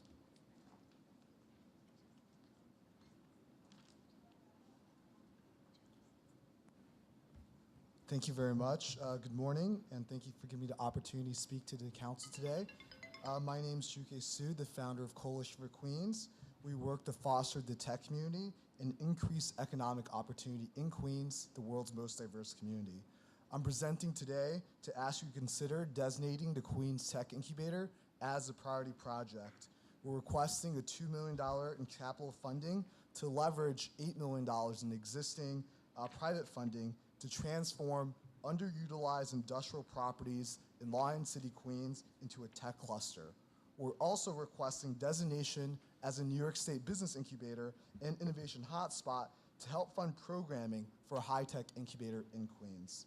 Anchoring the community will be the Queens Tech Incubator, which will provide a variety of workspaces and offer classes and events to build a tech workforce. This is the first phase of a long-term vision that will serve a transformative role in the economic and community development of the area. We've been working to grow the Queens tech community, and we understand its needs. We work with companies such as Songza, Shapeways, Uber, as well as with individual entrepreneurs. In the past year alone, we've grown the Queens Tech Meetup to over 1,300 members with 150 attendees at each event. We recently organized New York City's first open source conference with Tengen to promote the open culture of community and collaboration. With initial funding and support for City Council Speaker Christine Quinn, we've also developed and launched an immense immersive program called Access Code to grow the New York City talent pool and increase diversity in the tech workforce. For our incubator programming, we're very excited to work with both Cornell NYC Tech and CUNY Queens College. Our request for the New York State Business Incubator funding will build upon our existing work with Queens College and Cornell to provide programs and services to support emerging companies. The Innovation Hotspot will foster the development of the companies emerging from our collaboration and retain the talent industry in the region. We've built broad industry, community, and political support for our proposed project, with letter support from all members of the Queens delegation of the New York State Assembly, as well as the leaders in the New York Senate. We have great representatives from our partners and community here today that will speak to different stages of the tech company life cycle that our incubator will support, from students learning skills to create their startups to rapidly growing companies like Songza. Thank you for your consideration. We'll hope you designate this as a priority project and to work with you to build a Queens Tech Incubator and Innovation Hotspot that will provide the space and resources to help grow New York City and New York State's economy. Thank you very much, Mr. Su. Our next speaker is Kathy Dove of Cornell NYC Tech. Good morning. I'm Kathy Dove, Vice President for Cornell Tech.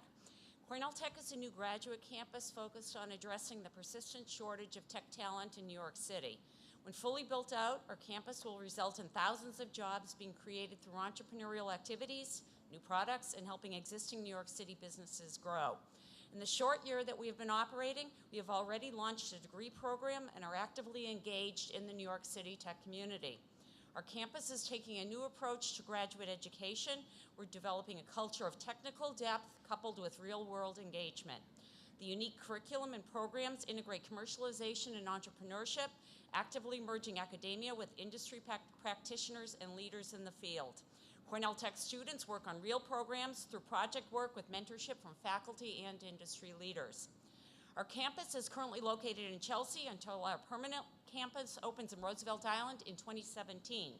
But we aren't waiting until 2017 to begin developing critical interactions with future partners in New York City, especially those that are critically important to help the tech ecosystem in the area. Even as early as 2011, when we put together our vision for Cornell Tech, given our future location on Roosevelt Island, we recognize the great potential for a strong tech sector in Queens. During the RFP process for the Applied Sciences competition, we met with a number of Queens community leaders to inform our Queens strategy. It was clear that Queens should, and with the right support will, play a leading role in a thriving tech ecosystem in New York City. Our goal is to support programs and activities that ensure that Queens develops and maintains a thriving support system that nurtures tech entrepreneurs and companies. Thus, given this strategic direction, one of our early campus connections has been with the Coalition for Queens. We're very impressed with the work this organization is doing and the impact it has had since its inception. For example, our Dean and Chief Entrepreneurial Office presented at Queens Tech Meetup this year. They connected with the enthusiastic and growing tech community in the borough. Therefore, we're delighted to work with Juke and his team in creating the Queens Tech Incubator Project and support the request that the incubator be designated as a priority project for a New York State business incubator and innovation hotspot. We're excited to begin hosting tech entrepreneurial events with the coalition.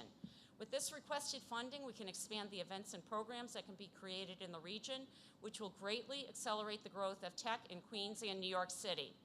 The Queens Tech Incubator and Innovation Hotspot are critically important to support both the tech community and entrepreneurship community, eventually including companies and entrepreneurs coming from the Roosevelt Island campus as well as from our Ithaca campus. We're committed to doing our part to help lay the foundation for this important piece of the New York City tech ecosystem. Thank you for your support. Thank you. One of the most exciting developments in recent years is the Cornell NYC Tech. It's great. Thank you. Larry Leibowitz, Queens College. Thank you and good morning. I am the Dean of the Division of Mathematics and Natural Sciences at Queens College of the City University of New York, and also a proud graduate of City College of New York. What class? 72 in science. You're a kid. I'm joined here today by Dr. Dana Weinberg, the Dean of our Division of Social Sciences, and Dr. Bruce Jones, the new director of our Entrepreneurship Center, to support the high-tech incubator in Queens. As the technology industry expands rapidly, we at Queens College are moving to play an ever more important role in that economic development in New York City. Our computer science department has trained more undergraduate computer science majors than any other institution in New York City. We have just established a Center for Computational Infrastructure for the Sciences, for scientific modeling and cross-disciplinary research. And we are developing new graduate degrees in data analytic techniques, known by the jargon phrase of big data. Our Entrepreneurship Center helps students to develop new products and new companies. Queens College has been working with the Coalition for Queens and Juque through its events and connections with the burgeoning tech industry in our borough. A tech incubator in Long Island City will provide a platform for our students and faculty to learn new skills and create new companies. The history of New York City over the last 100 years has been a steady shift from manufacturing to corporate headquarters to finance and now to technology. Manhattan and Brooklyn are already more fully developed than Queens. We in Queens are the next frontier in the future development of New York City, and we at Queens College eagerly look forward to what we can contribute to that development. Designating this transformative technology incubator in Long Island City as a priority project will help us achieve that goal by providing a supportive environment to create and grow new technology companies to build a 21st century economy here in New York. Thank you very much. Ben Y. of Coalition for Queens.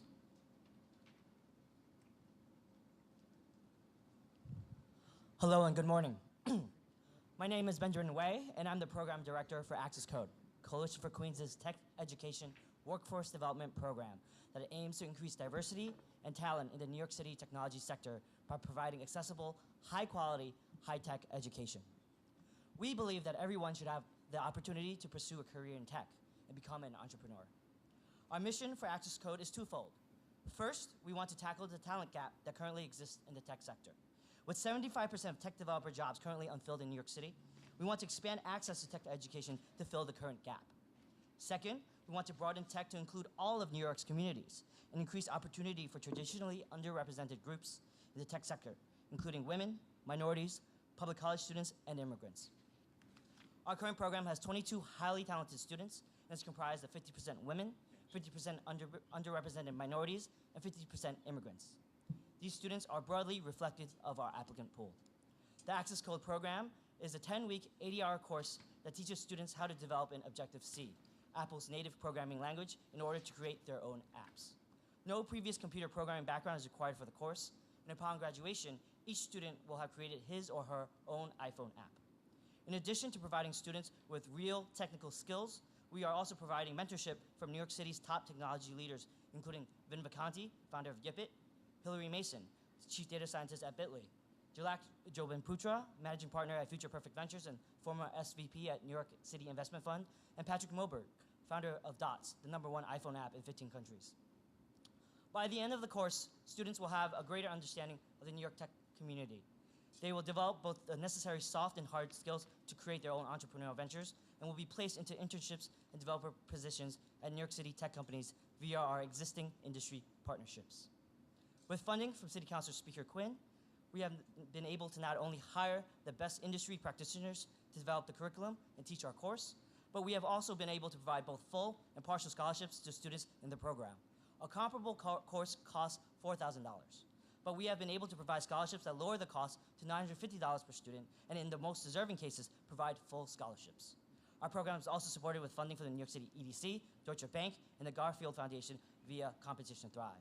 By making our program accessible to the broader New York community, we saw a large demand for our class during our inaugural application period, receiving 150 applicants and yielding 15% acceptance rates. We partner with local institutions like Chaya and Upward Global and public institutions such as CUNY, Queens College, and Macaulay Honors. Our students represent all 5 boroughs and come from neighborhoods as diverse as Jackson Heights, Queensbridge, Harlem, and the East Bronx. We believe that technology provides a transformative opportunity to empower local communities, and that by increasing access to tech education, we are able to extend New York City's current tech boom to a greater portion of its residents, especially those from low-income, distressed areas. Thus, I highly encourage you to designate our project as a priority project, and I am happy to introduce 2 of our wonderful students who want to say a few words. Thank you very much. Sky Davis, Coalition for Queens. Hello, good morning, everyone. I'm currently a student of the Coalition for Queens Access Code, and I'm here to talk a little about my journey with tech so far, an extraordinary impact the Coalition has had on my journey. So my first experience with creating a tech-based project happened during my junior year of college at Hobart and William Smith, a small school located in upstate New York where I studied writing and rhetoric. I had a final project in which I had a class in which the final project was to develop a personal website that showcased our whole semester's work. And at the time, I had absolutely no clue as to what I was doing. I mean, I liked the idea of developing my own website, but I didn't know where to start. I'm ashamed to admit this now in front of all these people, but then my project turned out to be terrible. but I learned a lot from that experience. For one, I took away a penchant from learning how the web worked. Time went on, and I began a master's program in communications design at Pratt Institute. And while at Pratt, I began working on my own startup, and eventually, through a colleague, heard of the Coalition of Queens, who had just created a premier program called Access Code. Ben has already talked about the philosophy of Access Code and why the Coalition decided to create the program, so I'll focus on 3 personal reasons on why I think the Coalition is important for our community, and more so 3 reasons why I think you all should care about funding this project as a Queens Tech Incubator. So reason number 1, the Coalition removes pre-existing barriers for entry in the tech world. There's an overflowing interest of New Yorkers to learn tech skills, but sadly there stands a huge divide. A 3-month non-web-based course in any programming language is an average of $3,000 per student, and some run as high as $12,000. And the honest truth is that most everyday people just can't afford this. So there's a barrier to entry. Socioeconomics come into play. And with Access Code, we all have been given the opportunity to pursue a career in tech. 2, the Coalition for Queens Access Code focuses on diversity and passion. As a participant in Access Code, I know firsthand how innovative this program is, how important it is. Most of my classmates don't have a background in computer science. Some are from the world of finance, some design, some teaching, but we all have one thing in common: our burning desire to learn. Which brings me to my last point. The Coalition supports, motivates, and nurtures the entrepreneurial spirit. As I mentioned earlier, I'm building my own startup, which focuses on helping middle schoolers with what I like to call STEM: science, technology, and the art of making stuff. The Coalition has been influential in providing a space where I can learn lessons from successful entrepreneurs and companies about how to succeed in the startup world. This Queen Tech Incubator will allow people like me to continue to learn with others and even possibly build companies in the future. To end, I'd like to ask you all to lend a hand in supporting the Coalition for Queens. What I've shared with you has been my personal experiences working with them. I suppose I'm sort of a living proof that their motto can and does work. Thank you all for taking your time. Thank you. Thank you very much. Moawia Eldeed, also the Coalition for Queens.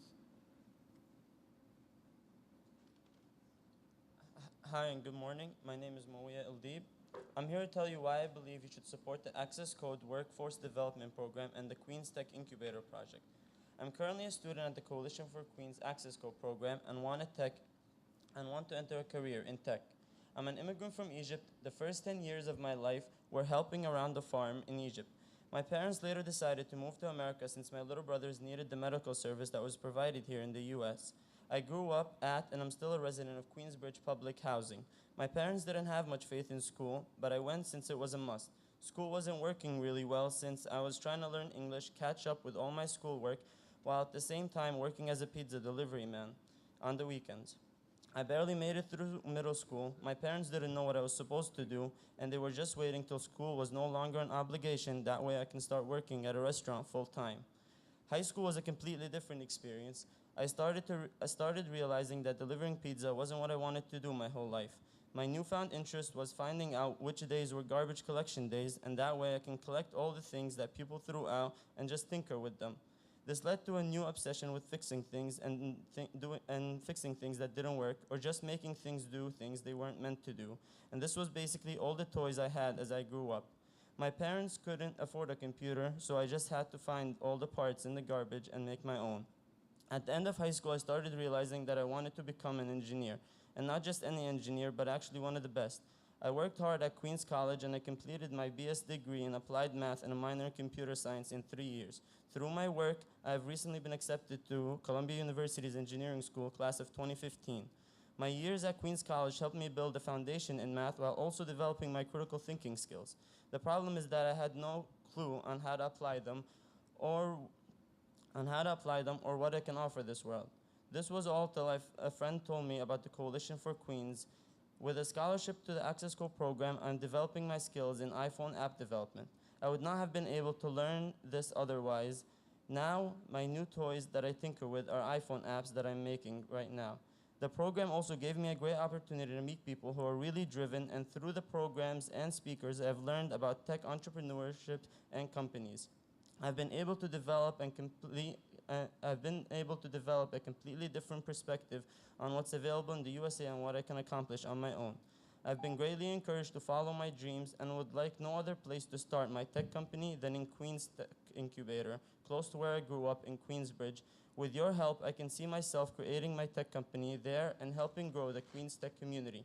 I would also be honored to invite you to see the rest of our class during our Access Code Demo Day on July 29 in Queens, so you can see what we have learned and built in just 2 months, thanks to the Access Code program. Thank you for your time.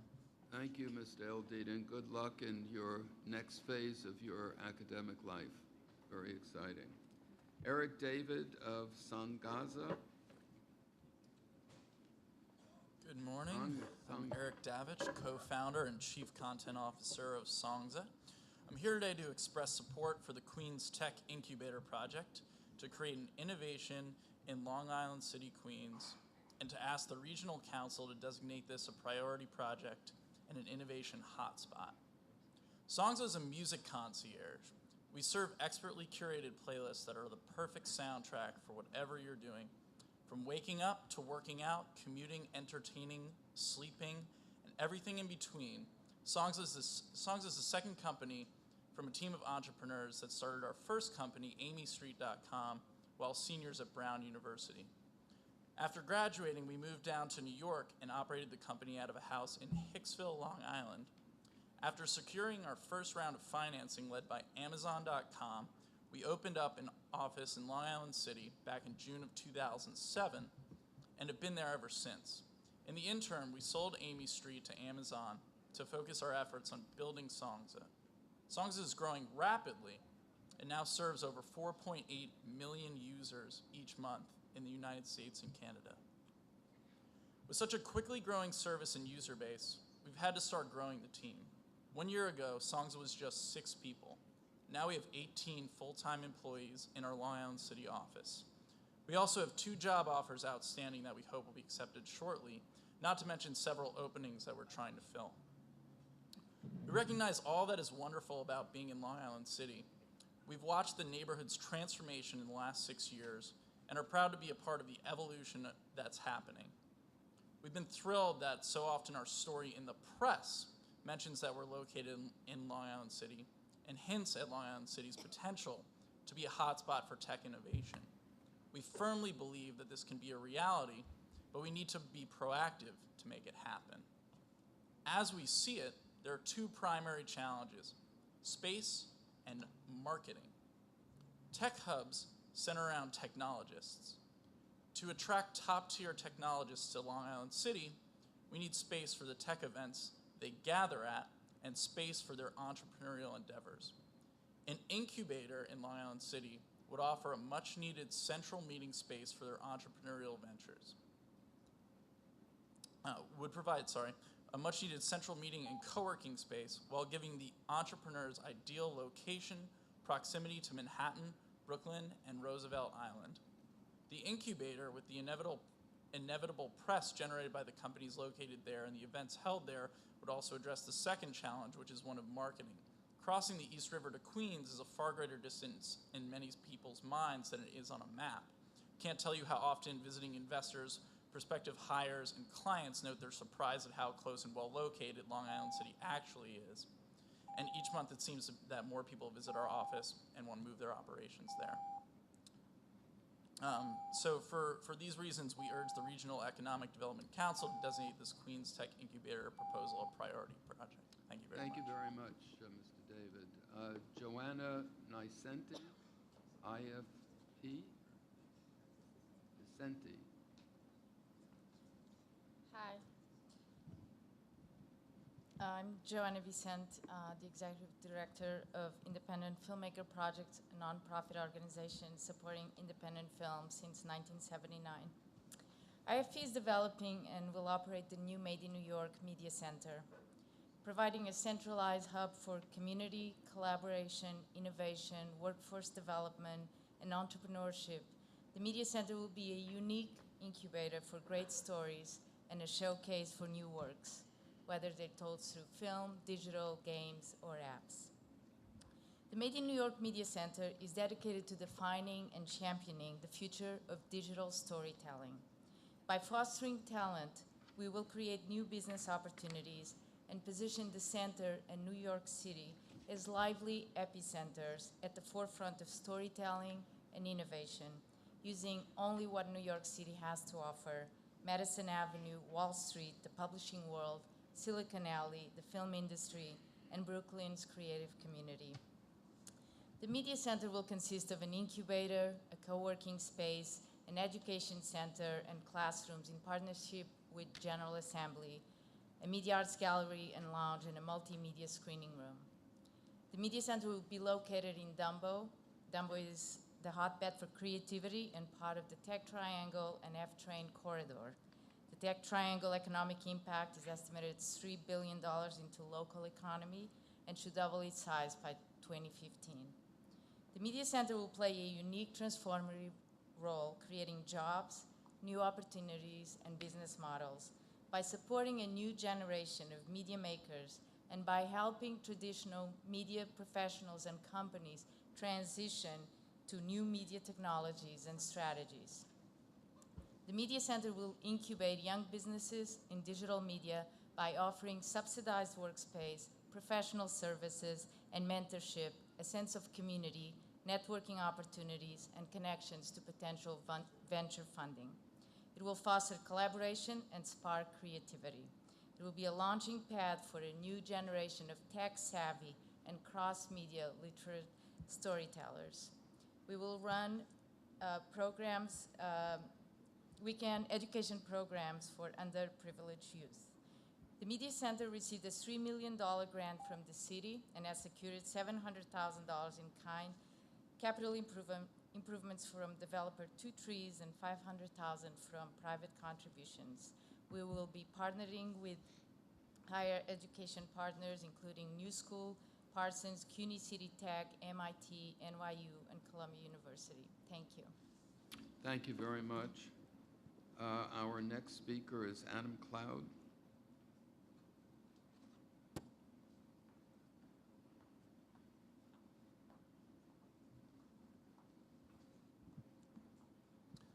Good morning. My name is Adam Cloud, and I'm here representing EVIDCO, the East Williamsburg Valley Industrial Development Corporation.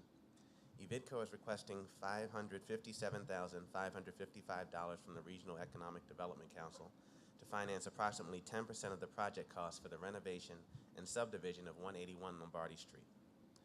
181 Lombardi Street is a 24,000 square foot one-story building located on a 30,000 square foot M31 zone lot and is currently owned and occupied by a fiber fill company. The property is in good condition and a prime candidate for subdivision because of multiple entrances, high power and gas availability, and high ceilings. The total cost of the project is $5,575,000. So far, EVIDCO has secured tentative approval for $5,017,998 in the form of a capital budget grant from the City of New York, a grant from the Brooklyn Borough President's Office, and a space modernization grant from New York City Economic Development Corporation. The additional funds will enable our organization to achieve its goal of creating and maintaining affordable industrial space in North Brooklyn and Williamsburg that will exist in perpetuity. The property is located within the Greenpoint Williamsburg Industrial Business Zone and will provide affordable long-term industrial leases at 20% below current market rate rents for 5 to 6 small manufacturers. The need for affordable industrial property has increased in recent years as a result of the rezoning of the Greenpoint Williamsburg area. New residential and commercial development has raised the rent for existing industrial tenants and discouraged the development of new industrial space, since property owners can achieve greater returns by pursuing residential use. EVIDCO is dedicated to fostering an environment that is conducive to the attraction and retention of manufacturing businesses. After renovating the subject property, will be ideal for housing the members of the blossoming contingent of food and beverage manufacturers in Brooklyn. Over the past 2 years, we have seen a sharp increase in the desire for 3,000 to 6,000 square foot spaces as food and beverage manufacturers look to rent dedicated space to manufacture their products. We have seen that these businesses have a workforce that contains a large percentage of neighborhood residents that rely on these blue-collar jobs to support their families. EVIDCO has a track record that demonstrates nonprofit ownership of property, is effective in maintaining affordable industrial space within the constantly changing real estate environment in North Brooklyn and Williamsburg. To date, EVIDCO has purchased 4 industrial buildings in Brooklyn, totaling 21,450 square feet, and has rented the space to industrial tenants from Greenpoint, Williamsburg, IBZ area. This model has been successful for our organization and is giving small and medium-sized manufacturers an opportunity to stay in Brooklyn when previously excessive rents would have required a move out of state or business closure. We intend to use this property to further AVIDCO's goal of keeping industrial business in Brooklyn, New York. Thank you for your time. Thank you very much. Our next speaker is Josh Weingarten of Triangle Equities.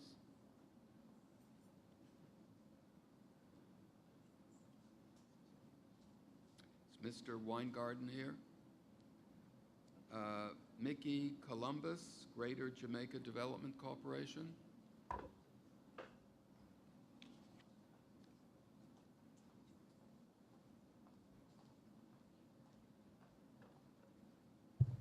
Good morning, Chairman Goldman and the Regional Council members. My name is Mickey Columbus, and I am a Senior Project Manager for Planning and Real Estate Development for the nonprofit corporation of the Greater Jamaica Development Corporation.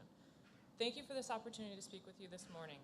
I appear before you to advocate for Greater Jamaica's request for $2.9 million towards the Long Island Railroad infrastructure improvements, which will make possible the development of a $50 million hotel project directly across from the street from the Jamaica Airtrain Terminal and the Long Island Railroad Jamaica Station, a 17-to-1 ratio. Greater Jamaica has for 46 years been devoted to community building in Southeast Queens. Our mission is to improve quality of life conditions and economic opportunity for those who live, work, and shop in downtown Jamaica, one of New York City's most important centers for sustainable, transit-oriented development. Our goal is to foster local entrepreneurship, create jobs, and to improve retail opportunities for Jamaica residents. The site for the proposed project is jointly owned by Greater Jamaica and the MTA. In July 2012, we released an RFP for the site and are currently in final negotiations with 2 minority developers for a 3.5-star, 155 to 230 room hotel with a full-service restaurant and ground floor retail. In 2007, the station area was rezoned to allow for more dense development and increased commercial and residential uses as part of the larger 368-block rezoning in Jamaica.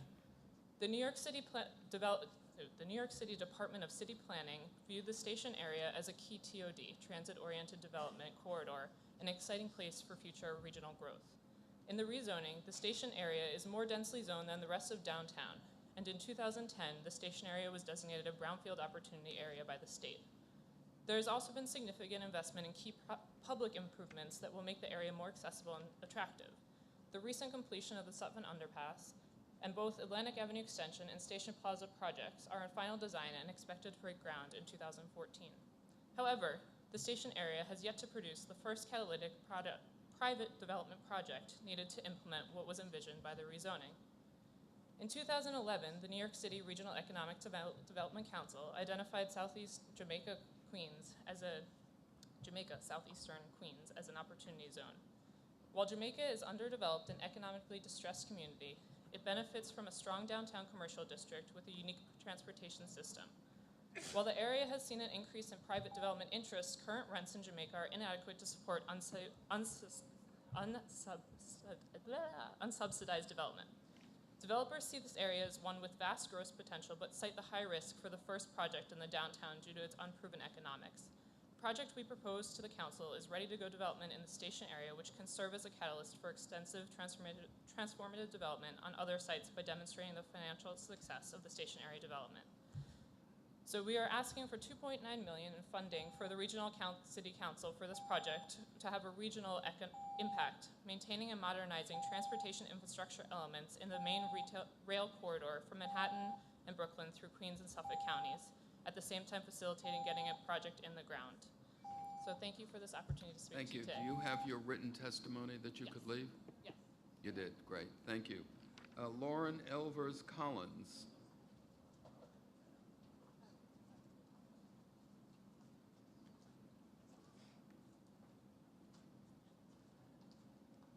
Hi. Good morning. Thank you, Council, for allowing me to speak. My name is Lauren Elvers Collins. I'm the Executive Director of the Church Avenue Business Improvement District in Flatbush, Brooklyn. The Church Avenue bid is applying for a New York Main Street grant of $200,000 to allow us to restore a number of storefronts and do some upper floor restoration in this CDBG eligible area. We refurbished 6 storefronts this past 2 years, as well as purchased 17 trash cans under the same program for $300,000. It was a very successful grant. We received high marks from Homes and Community Renewal for our planning, foresight, and execution. We believe that our proposed project meets many of the New York City Regional Economic Development Council's criteria for priority projects and hope that you would award us that status. Transformative role. We are CDBG eligible, and the Church Avenue bid is characterized by deteriorating storefronts and building facades, weather-damaged awnings, and broken signage. The bid began reversing this decline through our recently completed New York Main Street grant, and we want to continue improving the quality of life for Flatbush residents in this very underserved community through a renewed grant. Feasibility. We're in discussions with CAMBA, which is a very large nonprofit in Brooklyn, as well as Bach Capital Corporation, to create a loan program so our smaller businesses can participate. We also are in talks with NYC Business Solutions to distribute RFPs to their MBWE certified contractors. Having already created materials for our Restore Church Avenue program, and with an experienced New York Main Street program coordinator on staff, we are shovel ready. We are ready to go tomorrow. I know the funding isn't available tomorrow, but we're ready to go at any point. A measurable impact. Our two planned target clusters of projects will invest much needed funds in this low-income community. In addition to improving the overall aesthetic of storefronts on Church Avenue, we're targeting spaces that have had a lot of difficulty attracting and maintaining stable businesses. Leveraging. On our past New York Main Street grant, property owners went beyond the initial stated investment, adding to a planned upper floor restoration at one property to include an unplanned storefront rehab, and also adding interior restoration to another purely exterior project. This round, we have letters of intent from 10 property and business owners with their intention to commit a minimum of $50,000 in matching funds. Strong business partnerships. We have been actively working with all of our businesses. We're very hands-on and out there in the streets, and we have very strong relationships, which really enables us to evaluate not just which are the best projects, but which are the most feasible. And a number of our businesses do have the funds to do their part. So thank you very much for considering this project for the Church Avenue bid. Thanks. Thank you, Ms. Collins. Our next speaker is Bethany Boyer of NYC Mayor. Good morning. I'm Bethany Boyer, and I'm here this morning to present on behalf of the Department of Transportation for New York City 3 of 12 projects we'd like to highlight that they'd like to be considered for funding for this round. All of these projects have spanned across the 5 boroughs in the city. They allow New York City DOT to make improvements that have, in some cases, been long promised to the communities. And they also provide a range of economic benefits, from promoting real estate investment to reducing costs from traffic crash injuries and deaths to supporting nascent industries like liquid natural gas. The first project I'd like to discuss is Phase 1 streetscape funding for Hunters Point. And this project will be, is supported by a lot of elected officials in the neighborhood, has already preliminary designs, and improves traffic safety, public spaces, bike and pedestrian connections, and subway access, and will also rehabilitate existing streets in the community. And this is just part of the development work that's going on at Hunters Point. The second project is the Brooklyn Waterfront Greenway Gowanus Connector. This project builds on the private investment at the IKEA site in Red Hook to connect communities along the Brooklyn waterfront. This project also has strong local advocacy support and is in preliminary design as well. And this serves as a connection along Hamilton and 3rd Avenues in Brooklyn. And then the third and final project we'd like to mention this morning is to invest in permeable sidewalks in the neighborhood of College Point, Queens. This project will expand a new technology for improving stormwater processing, reducing flooding in local businesses and in residents in that community. And the DOT is working with the New York City Department of Environmental Protection on identifying priority sites in that area. Thank you. Thank you very much. Allison Cuff from Bright Farms.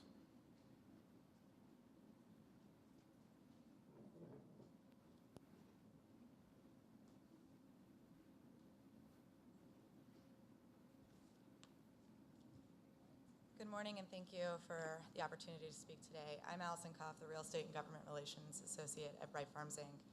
We're a New York City-based urban farming organization revolutionizing the food system. By financing, building, and operating greenhouse farms at or near grocery retailers, we eliminate time, distance, and costs from the produce supply chain. I'm here today to present Bright Farms' rooftop greenhouse in Brooklyn for consideration as a priority project as part of the CFA process.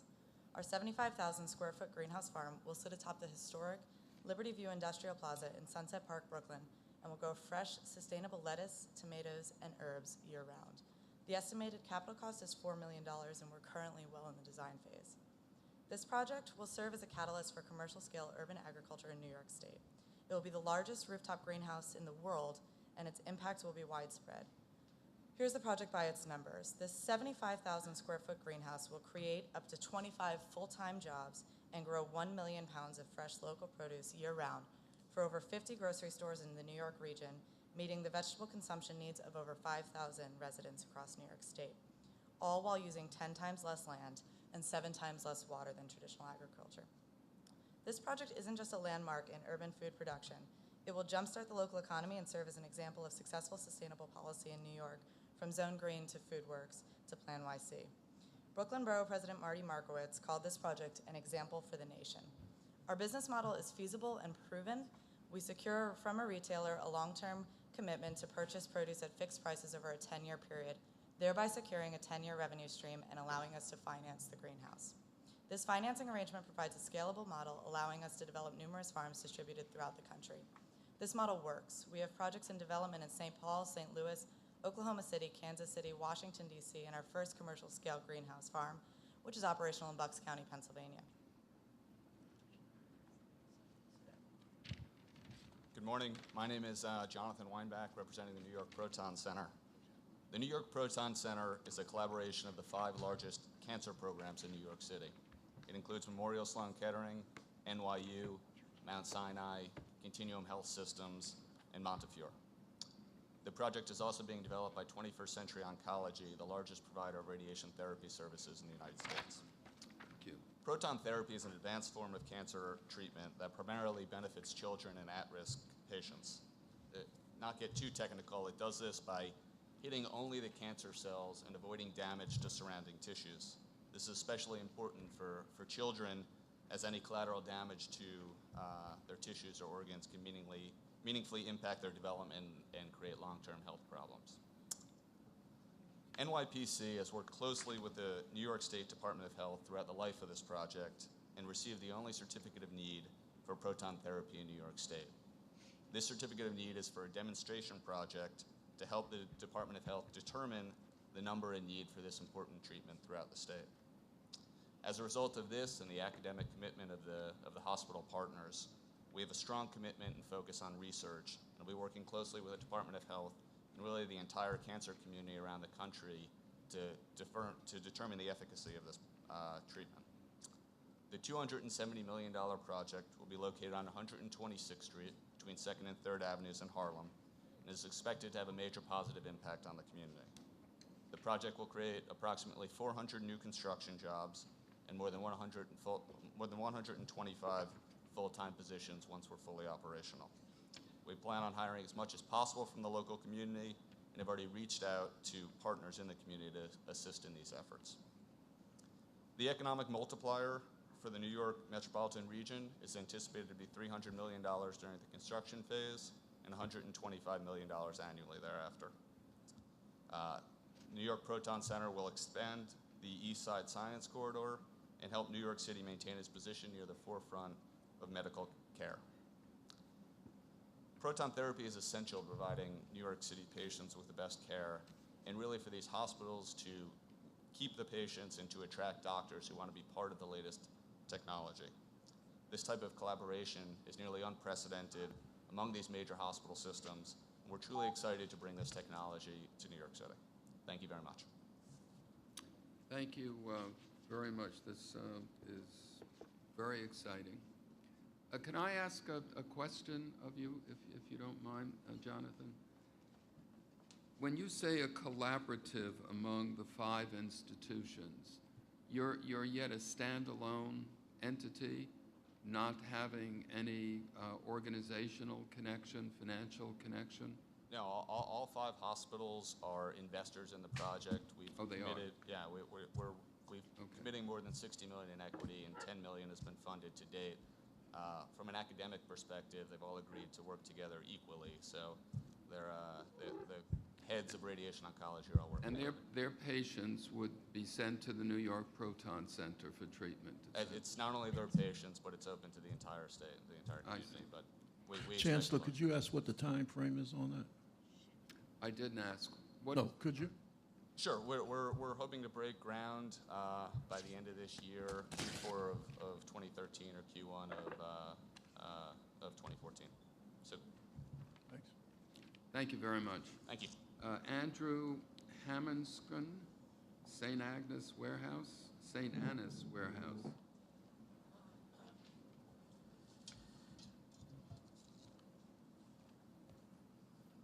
Welcome, Mr. Hammingston. Thank you, Chairman Goldstein, and to the entire New York City Regional Council, Board, and staff for the opportunity to present remarks this morning. My name is Andrew Hammingston. I'm the Executive Director of St. Anne's Warehouse in Dumbo, Brooklyn.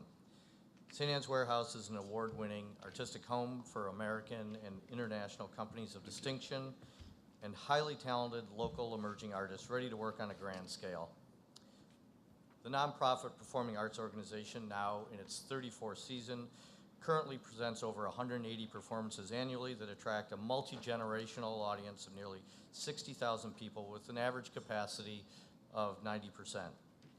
Today we are presenting the iconic Tobacco Warehouse, St. Anne's future home at Brooklyn Bridge Park on the Brooklyn waterfront, which we plan to break ground for in September of 2013.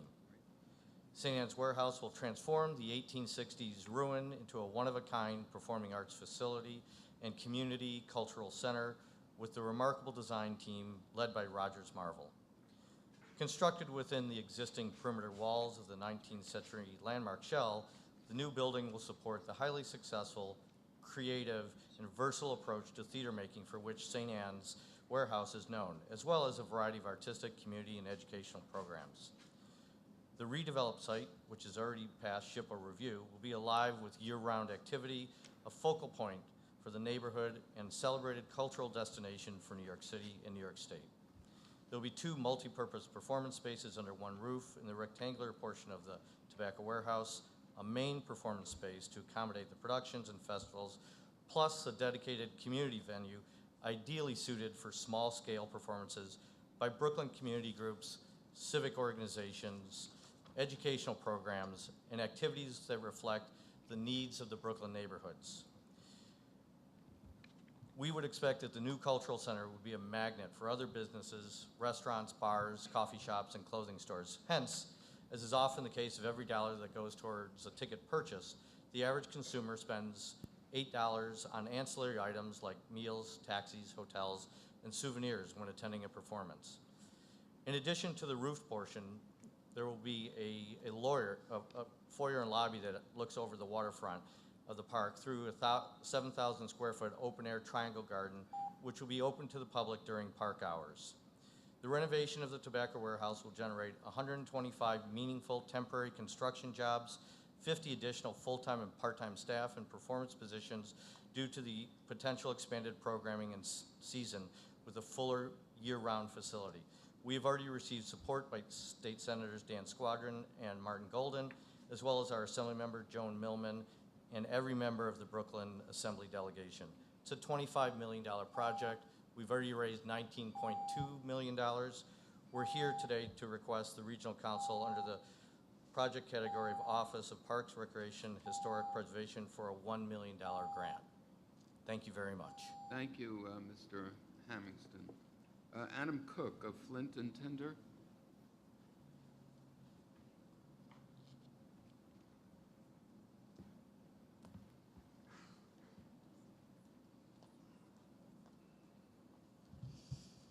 Thank you to the council for allowing me this time. My name is Adam Cook. I'm the COO, of Flint and Tinder. Flint and Tinder was launched when we realized that no one was manufacturing premium men's underwear here in America any longer. We launched in Brooklyn, then moved to Lower East Side, Chinatown in early 2012.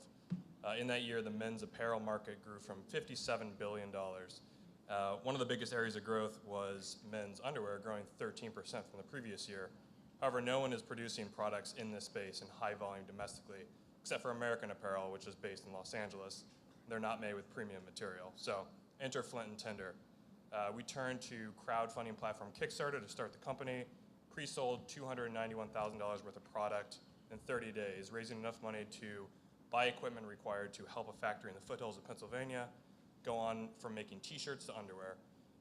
Together we produced nearly 30,000 pairs of underwear and kept over 100 people working for 3 months.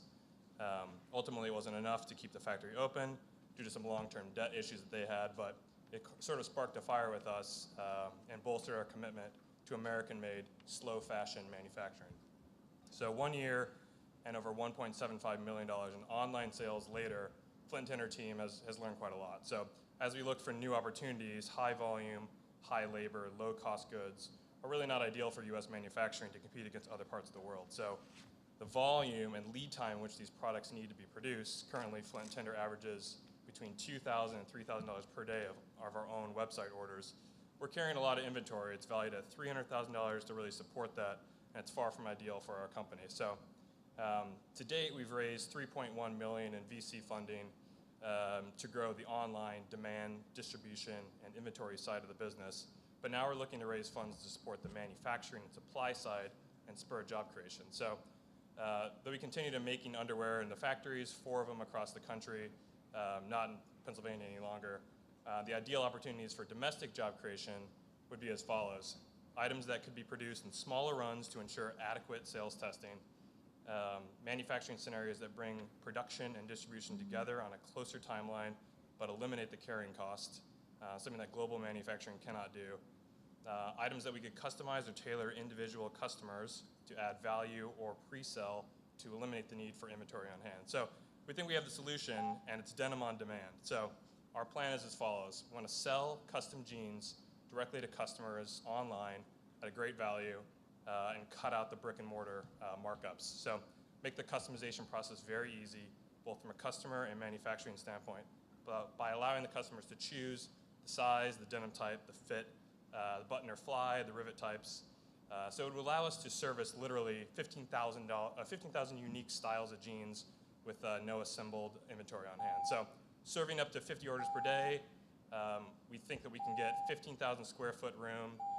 We're looking for about 40 jobs, 25 of them being manufacturing specific in the Lower East Side, Chinatown. Thank you very much. Thank you very much, Mr. Cook. Our next speaker is Ella Weiss of the Brooklyn Arts Council.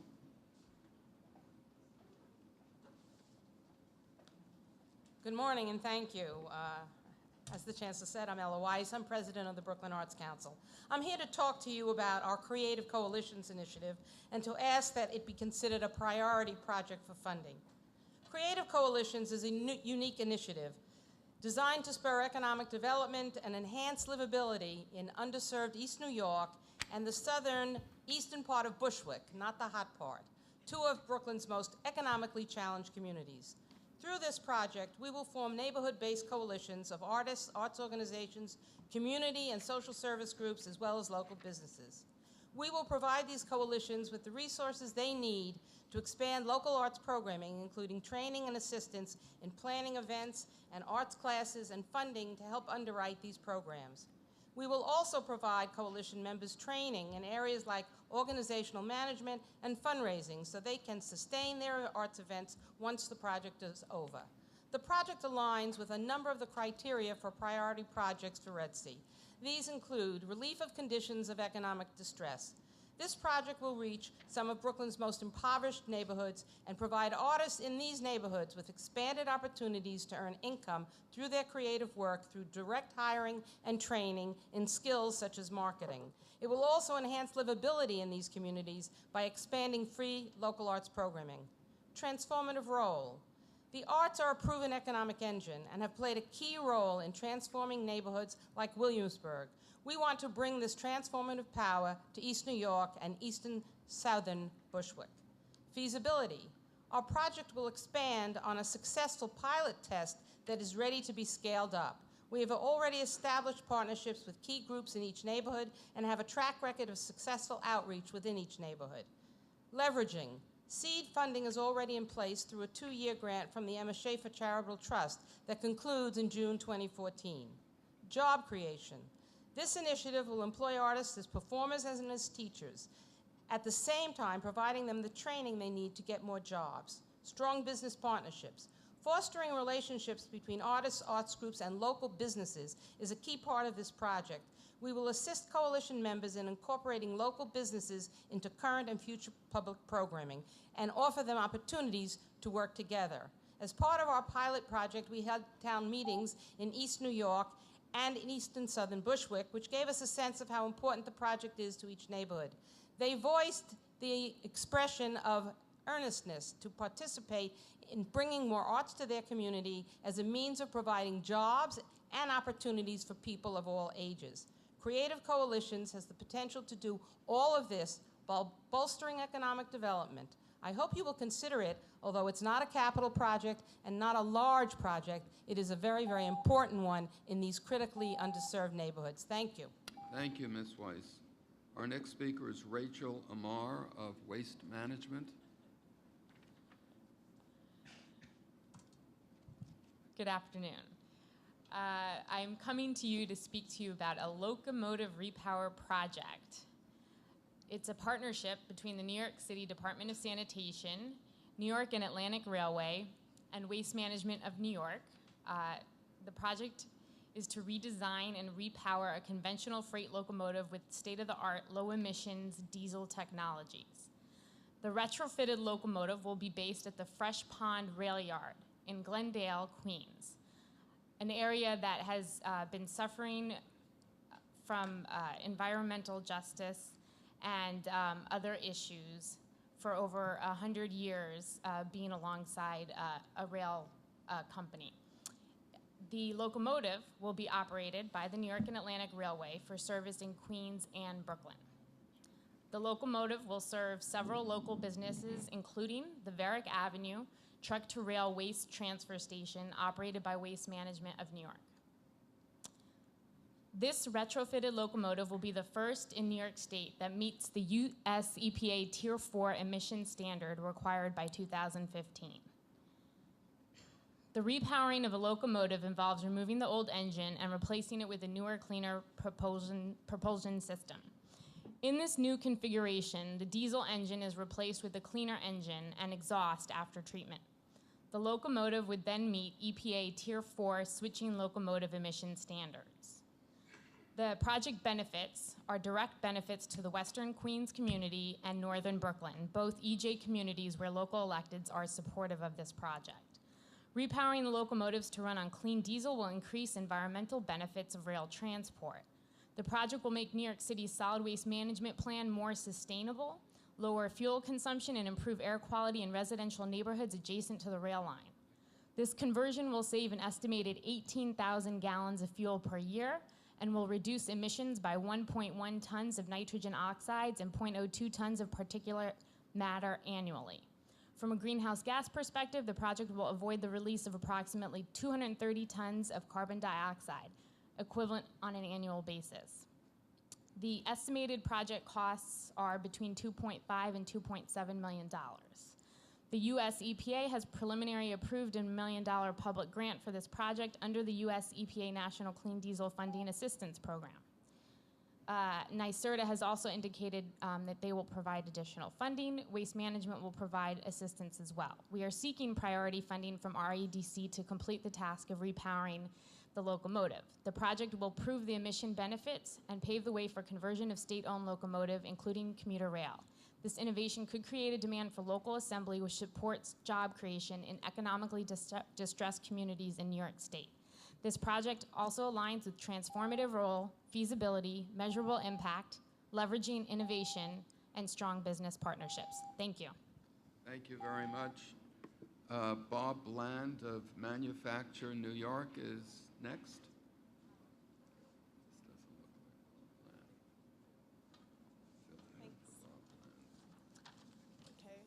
Hello, thank you so much for having us here today. My name is Bob Bland, and I'm a fashion designer and the CEO and founder of Manufacture New York. Thank you in advance for considering us as a priority project.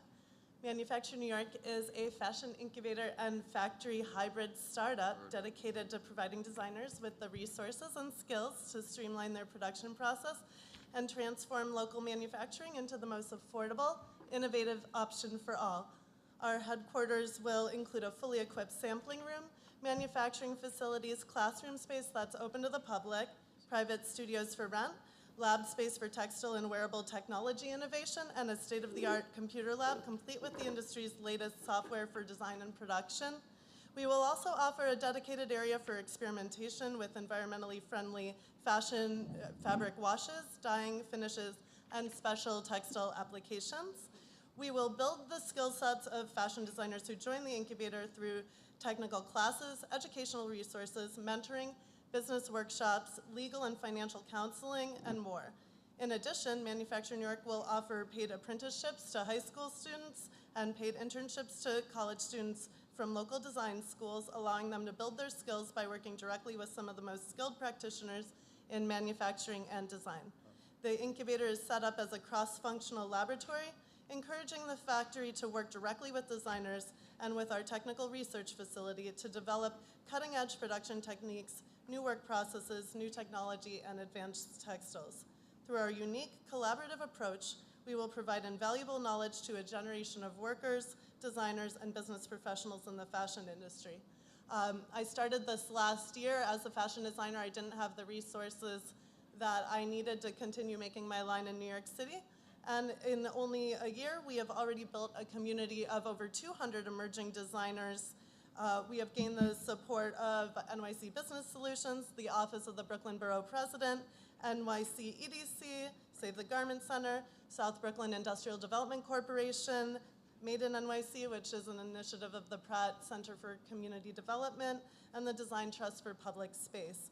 We have built organic business partnerships with tech startups like Makers Row, Citizen Made, the Center for Social Innovation, and have worked with our community designers to host pop-up shops, classes, and other opportunities for them.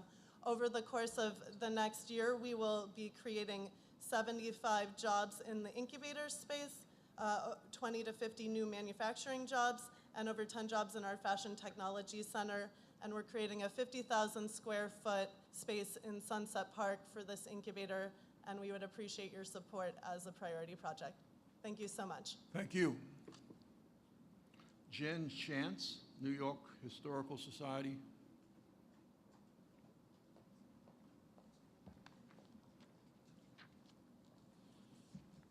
Good morning, members of the New York City Regional Council Development Council. My name is Jennifer Shantz, and I am General Counsel and Chief Administrative Officer of the New York Historical Society, New York's oldest museum and a nationally renowned research library. Thank you for giving us the opportunity to speak today. We ask that a renovation project be considered a priority project because it will impact our city's economy, will have a transformative role for all cultural institutions, and will form the basis for workforce development. Established in 1804, the New York Historical Society's holdings cover 4 centuries of American history and include one of the world's greatest collections of historical artifacts, American art, and other materials. In November 2011, we reopened our doors following a major renovation to serve as a vastly expanded and diverse visitorship. Our myriad activities exhibit a high level of community impact for the metropolitan area's culturally diverse population and for tourists who visit the city.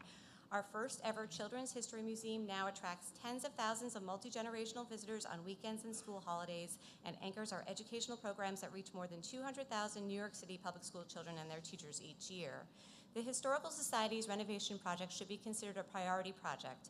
Funds will support a transformative project within our 20,000 square foot fourth floor space, resulting in a new suite of beautifully designed educational galleries that convey the story of New York's dramatic emergence during the Gilded Age and Progressive Era.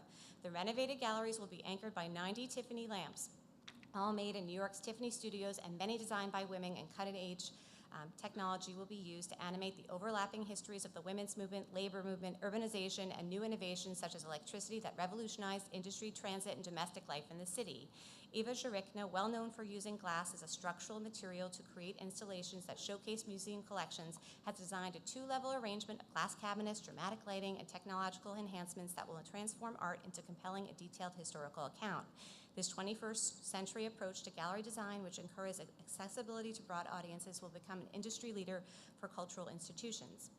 In addition to temporary and permanent job creation, we believe that the realization of the fourth floor renovation project will attract 500,000 local, national, and international tourists each year to our one-of-a-kind display.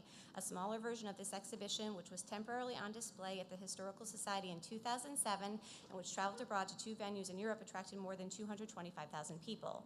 Finally, the new gallery will be the basis for workforce development as we anticipate that New York City and state students will learn about glassworks trade, including stained glass, general design, and glass repair.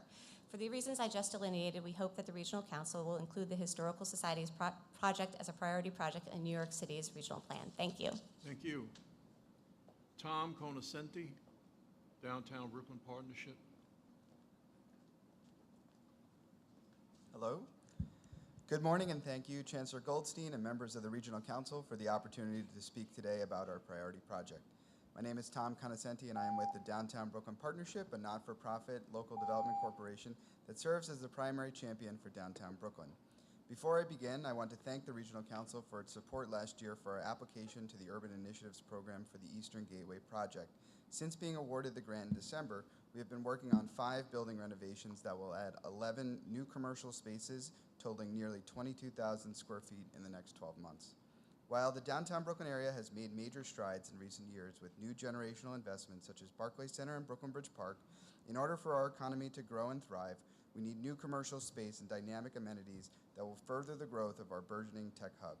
While the tech industry has grown by 30% in the past 5 years, employing between 100 and 200,000 people citywide, the Brooklyn Tech Triangle area, which consists of downtown Brooklyn, the Navy Yard, and Dumbo, has nearly 10,000 tech employees, which has a collective impact of $3 billion on Brooklyn's GDP and is poised to double in the next 3 years. The applications we will be submitting to the Regional Council are critical to ensuring that the Brooklyn Tech Triangle will continue to lead the way in new economic growth for the state of New York by providing affordable commercial space, a well-trained workforce, and an environment in which tech companies want to grow. Downtown Brooklyn currently faces a challenge to growing the city's next tech hub. The type of available office space and the requirements landlords often have do not meet the needs of tech and creative companies looking for space.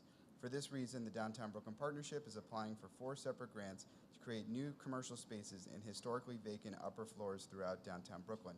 The largest application is to the Empire State Development Grant Fund to fund a new program we're dubbing the Master Lessee Program, whereby the partnership would take on the risk of renovating and renting vacant upper floor spaces and subleasing the space to smaller tech and creatively driven companies that are looking for short-term leases, many of whom do not have the credit requirements landlords are looking for. The area also needs more dynamic amenities to continue the growth of emerging industries in our area. That's why we're submitting an application to the Regional Council for an ESD Planning and Feasibility Study grant to fund a feasibility study for the Brooklyn Strand, a series of underutilized park spaces connecting Brooklyn Bridge Park and Cadman Plaza. As a first phase of this, we are looking to repurpose a parking lot at Adams Street and Gerolman Street into a new public open space we're calling Judges Park.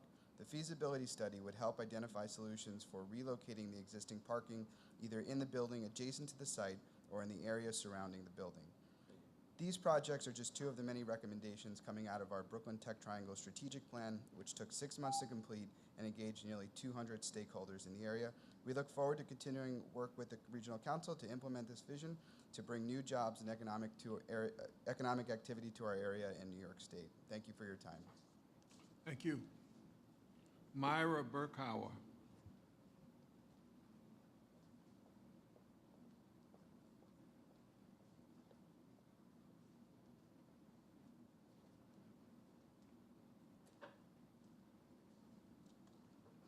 Hi, my name is Meira Burkhauer. I work at the New York City Department of Parks and Recreation.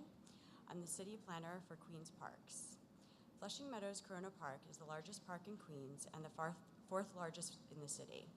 Our project is to restore paths, roadways, and treat and reduce stormwater in the northeast corner of Meadow Lake within Flushing Meadows Corona Park. As identified in Red Sea's strategic plan, this project will improve the quality of life, one of the 4 key pillars, by repairing paths and treating and reducing stormwater.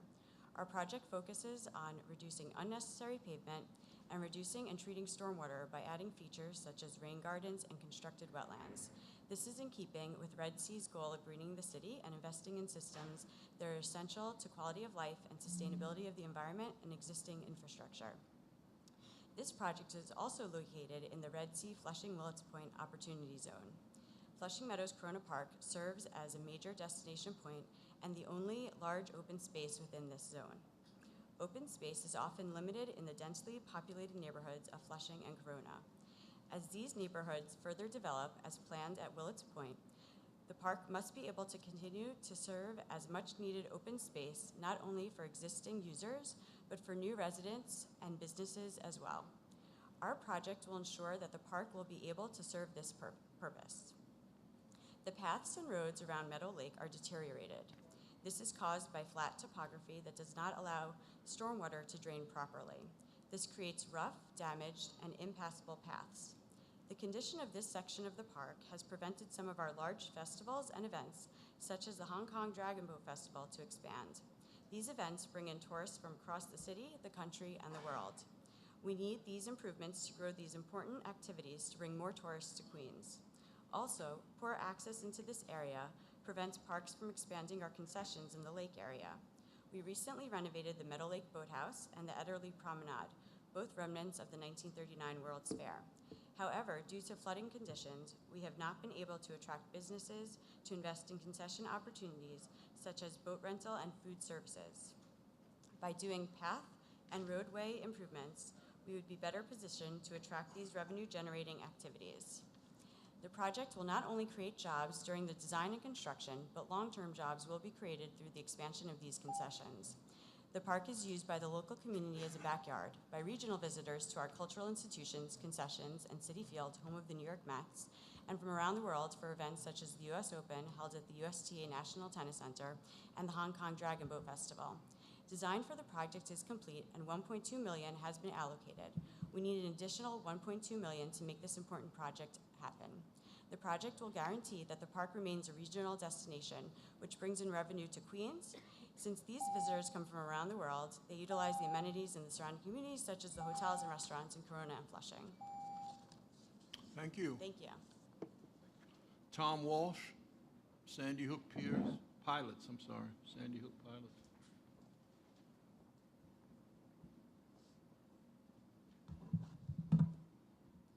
Good morning. I'm here this morning as a member of the Sandy Hook Pilots Association to talk about our $5.5 million rebuilding project for our facility, which was destroyed by Superstorm Sandy. We're hoping to be considered as a priority project through the CFA for our application. The Sandy Hook Pilots are the primary providers of pilotage service to ships entering and departing the port of New York, New Jersey. Our essential service has been an effective way of safely and efficiently guiding ships through our waters, keeping commerce moving smoothly. The pilot's base of operation is located on the northeast shore of Staten Island, consists of a 300-foot pier for our fleet and a building with multiple functions including a machine shop, office space, dispatch center, and sleeping quarters for the pilots to rest between jobs. 50 employees work at our essential facility. Superstorm Sandy surged over 4 feet of water through our building, causing devastating damage. As a result of the damage to our facility, we need to build a new building. To prevent similar destruction and disruption to the pilotage service in the future, the building will be elevated 18 feet above high water. On piling construction, steel girders resting on piling caps. All mechanical systems will be located above the base flood elevations for our location. Communication systems and power will have backup systems providing redundancy and reliability for the pilot service to function in the most severe circumstances. This investment will allow the pilots to build a secure facility that will enhance our ability to focus on the timely restoration of the marine transportation system in the port, post-storm, or other disaster. The regional economic impact of the ability of the port to quickly resume operations post-disaster or storm cannot be underestimated. During times of large storms and disasters, the Sandy Hook Pilots serves as an information hub, working with NOAA, the Coast Guard, NYPD, shipping agents, and others. Decisions need to be made regarding the safety of ships moving through the port, and as a catalyst for this information, it becomes vital that pilot dispatching, executive administration, and port liaisons remain in contact with the vital port entities. The Sandy Hook Pilots recognize our vital role to the port and the wider metropolitan area, and it is for that reason that we've decided to be proactive in our decision to build back better. We're working together with our local partners at the Staten Island Chamber of Commerce, with who we have a long-standing relationship. We've entered into a memo of understanding with the Coast Guard that allows them to operate out of our new resilient facility in the event that the vessel traffic service becomes crippled. We have also entered into an MOU with NYPD to allow them to use our pier and our power in the event that the East River piers are unusable due to icing or other reasons. This project will not only allow us to retain our current employee levels, but will ensure that many other businesses do not suffer economic loss due to a prolonged port closure. The chain of impact created by a port closure ends well beyond our facility. We hope that the council will recognize how vital the pilot's ability to be resilient is and recognize that by designating us as a priority project. Thank you very much. Thank you. Tom Ferry.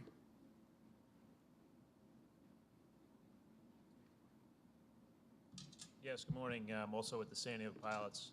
And just to further clarify, I just have two cases to point out to the priority that we are looking to obtain.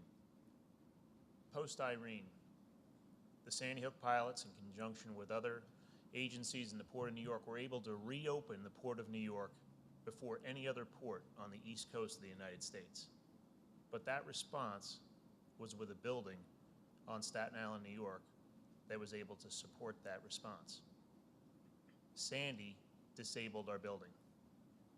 The ensuing frustration with the New York metropolitan area with shortages in fuel and other commodities was a result in a break in that chain.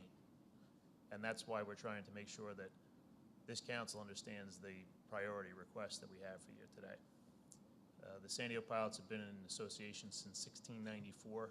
This 300-year service usually goes in a unnoticed fashion. And we hope to get back to that unnoticed fashion by creating a resilient rebuilding program, and we hope that you can find our building as a priority for this council. Thank you. Thank you. Greg Bishop.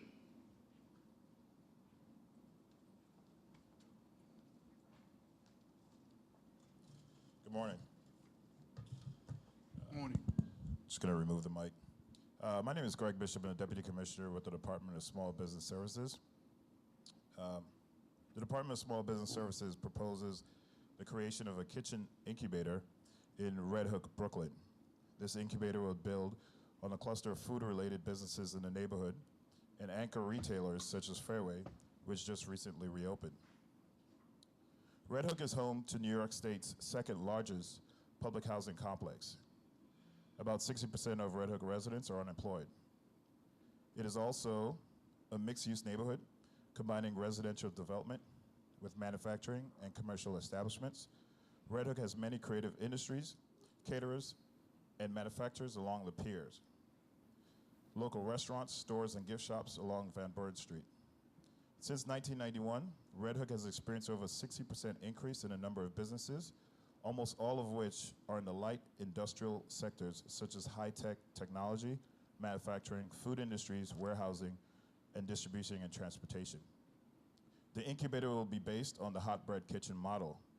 Hot Bread Kitchen, a nonprofit organization focused on supporting low-income communities, has operated a state-of-the-art shared commercial kitchen space in East Harlem. The kitchen incubator includes multiple kitchens, specialty production space, storage, and shared workspace for food manufacturing startups and expanding food businesses. Incubator staff and programs assist tenants with business planning such as market research, operations, sales, distribution, and financial analysis. Additionally, entrepreneurs obtain capital to launch businesses. And as we know, incubators help businesses formalize and grow. Hot Bread Kitchen has been extremely successful. Retailers such as Whole Foods sell their products throughout the city, and they have graduated businesses supporting more than 40 jobs. We expect to see similar results in Red Hook. The city will identify a partner organization to manage the day-to-day work and secure a location to house the incubator. Funds from the New York State Regional Economic Development Council will help to renovate a space for the incubator and support programming for incubator participants. Thank you very much. Thank you. Sarah O'Coin.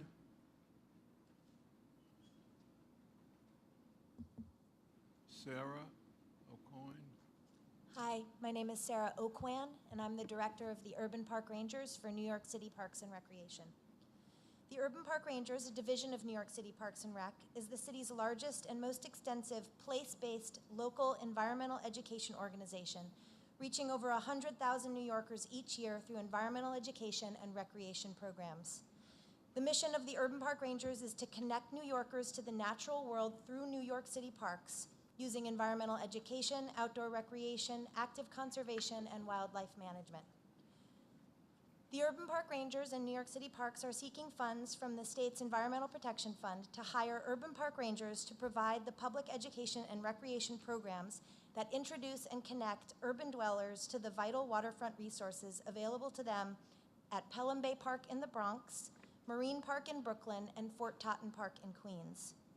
To enhance public awareness and appreciation of the important waterfront resources in New York City, the Urban Park Rangers will provide experiential, hands-on education and recreation programs at these 3 waterfront locations. Funds will be used to hire Urban Park Rangers and also to offset the cost of participating in programs that usually goes to the teachers and their students at these locations. Through this grant, the Urban Park Rangers will reach thousands of New York City school children and local community members. This project will improve quality of life for residents in these 3 waterfront communities and expand education and recreation opportunities for low-income residents living there.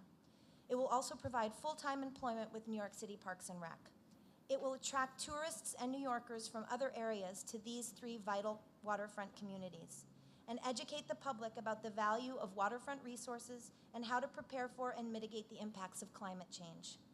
It will also improve the health of the community through enhanced opportunities to get moving outside and stay fit. Thank you for your consideration for New York City Parks, Urban Park Rangers, waterfront education and recreation programs. Thank you. Jennifer Greenfeld. Good morning. I'm actually Nettie Compton speaking on behalf of Jennifer Greenfeld. She had to leave. I'm from the New York City Parks Department, Division of Forestry, Horticultural, and Natural Resources. Our proposed project here is the Jamaica Bay Habitat Restoration and Waterfront Revitalization. The proposed project will improve public access and utilization of the Jamaica Bay waterfront, as well as restore vital core coastal ecosystems and improve the resiliency of southeastern Queens communities. There are 2 main components of our proposal. 1, the planning of and design of public access and restoration of a 9-acre salt marsh and natural area at Sunset Cove. And 2, the restoration of 12 acres of habitat in multiple parks along the Jamaica Bay shoreline. Sunset Cove Park is located in the Jamaica Bay Inlet of Broad Channel in southeast Queens on a site of a former poorly managed marina acquired by Parks in 2009. The park and its waterfront remain inaccessible, unproductive, and unsafe, not just preventing the community from using the space, but also detracting from the vitality of the neighborhood. Through this project, Parks will conduct community outreach to draft a master plan for this area and designs for the site. Broadly speaking, we anticipate that the project will consist of a restoration of the salt marsh, introduction of public access through land and water-based trails, a canoe and kayak launch, educational signage, as well as the construction of berms along the upland perimeter to provide shoreline protection for the surrounding neighborhoods. This project will help lay the foundation for regional economic growth by revitalizing 9 acres of underutilized waterfront and parkland and addressing a blight in the landscape that reflects a significant opportunity. We are pairing this design project with other shovel-ready habitat restoration on an additional 12 acres in parkland in Jamaica Bay. Through a combination of parks crews and competitively bid contracts, we will improve the resiliency of natural areas along the Jamaica Bay shoreline by removing non-native invasive plants and replanting with appropriate native trees. Additionally, Parks will engage and partner with the broader Jamaica Bay community to provide a safe and attractive waterfront access through these coastal cleanups. Project locations include Dubose Point Wildlife Sanctuary, Edgemere and Rockaway Community Park, Floyd Bennett Field, Paddocket Basin, and Idlewild Parks. In summary, the Jamaica Bay Habitat Restoration and Waterfront Revitalization will build on existing investments to improve the quality of life for southeastern Queens, as well as contribute to the expanding tourist opportunities within the Jamaica Bay region. Thank you very much. Thank you. Joe Linton.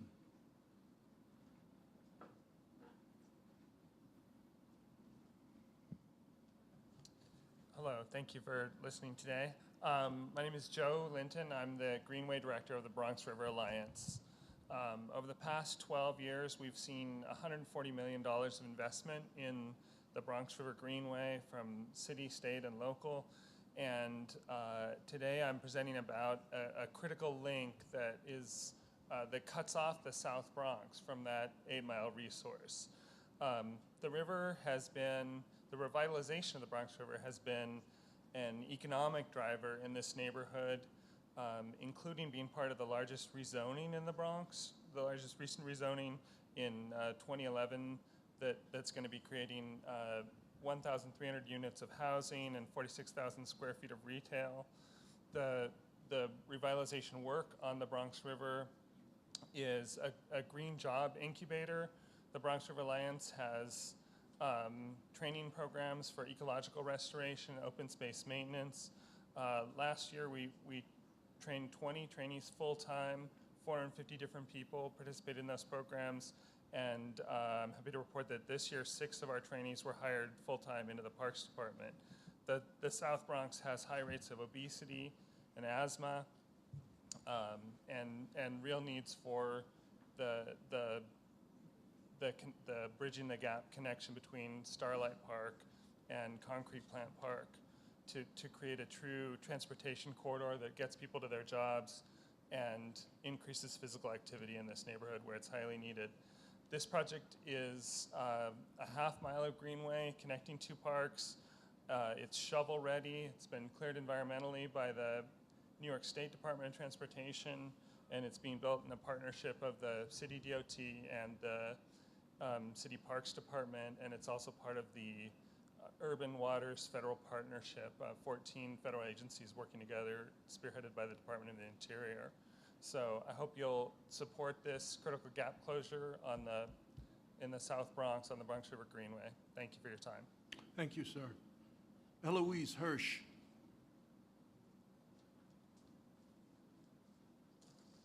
Good morning. I'm Eloise Hirsch with the New York City Department of Parks and Recreation. I'm the Fresh Kills Park Administrator, and I have a very big site plan. I'm sure that when you hear the name Fresh Kills, you've got an immediate image of what the place was and what it smelled like. What I'm here to talk with you about today is the transformation that's taking place in what was once the world's largest landfill and turning it into the world's largest landfill to park transformation. While closing the landfill was a huge victory for Staten Islanders, the city is now taking responsibility for taking that site to the next level, from a community liability to a regional asset. The reconceiving of this place is about, the reconceiving of what this place is about is the key to connecting the economic development agenda of the West Shore of Staten Island with this huge park that every day will bear witness to all the principles of sustainability that is the core of the city's strategy. This is Fresh Kills. It's 2,200 acres. It was begun as landfill in 1948, eventually taking all of New York City's garbage until it was finally closed in 2001. Our plan uses each of these huge waste mounds in the central area to become a network of 5 parks. We've already begun projects in North and South Park, and I'll be talking about East Park today. But there are 2 really important things about this location. It's in the middle of the Staten Island Green Zone, and it borders Staten Island's major retail corridor, and today it looks like this. While obviously a site this large will take time to fully build out, we're already becoming a destination park for our events and initial projects. I don't think it's an accident that Dick's Sporting Goods opened a major store here last year, and it's clear that retailers all up and down Richmond Avenue consider the evolution of Fresh Kills to be a significant factor in strengthening their traffic. But further, the whole concept of the Staten Island Green Zone as a place that will house and incent green businesses is now anchored by this incredible example of recycling writ large. We are in design on a park that will feature hiking and biking trails, kayak launch, a wetland boardwalk, and someday a model solar field. We have capital funds available for match. The state-of-the-art engineering that makes the park possible here is coupled with the Parks Department's commitment to use our projects to demonstrate the latest in sustainable, renewable technologies. The creation of this park is based on the mission of researching and using the most innovative technologies for development. One of the challenges for Fresh Kills Park is changing the perception of what this place is. To that end, we are asking support for the transformation with signature entries to East Park, real place creating, place inviting entries that will reinforce the synergy among the park, the commercial, tourism, and green business activities that make this project so important. Fresh Kills Park is an amenity becoming an icon. Thank you for your attention. Thank you. Michelle Lignor Diaz. My name is Michelle Ignori Diaz, and I am a project manager in the Borough of the Bronx for the New York City Department of Parks and Recreation. I am honored to be standing before you today to explain what Melrose Commons Park, to be built in the Melrose section of the Bronx in the 16th Congressional District, the poorest congressional district in the nation, will mean to members of the Bronx community. As you may know, in the 1920s, Melrose was a bustling middle-class neighborhood. However, in the mid-20th century, the South Bronx began a period of suburban exodus and decline, climaxing in the late 1970s that resulted in abandoned buildings, condemned sites, and widespread crime. Characterized by large swaths of vacant land, Melrose came to symbolize a public and private wholesale abandonment of the South Bronx. However, in the late 1980s, the city's Department of Housing and Preservation and Development, HPD, unveiled the Melrose Common Urban Renewal Plan. Because of this plan and the population of about 30,000 residents, the area is currently experiencing an urban revitalization with the construction of new residential and civic buildings. But what is missing in the Melrose section of the Bronx is green space. What we're asking for is this future 1-acre park site is currently vacant and is city-owned property under HPD, soon to be transferred to parks for development. The purpose of this park is to develop the site into the centerpiece or commons of the revitalized Melrose neighborhood, providing the community with a new ADA-accessible park for people of all ages where currently there is an acre of abandoned land. Again, this design will create a lush park for a community with very little public green space.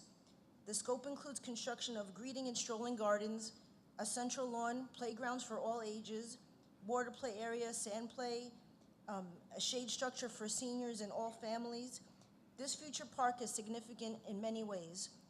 First of all, its central location is comprehensive to development of the Melrose Commons urban renewal area. This project will greatly improve the quality of life in this community. This development will provide residents with a highly livable, safe, and comfortable place to enjoy. Next, this project is a significant, positive, transformative step toward revitalization.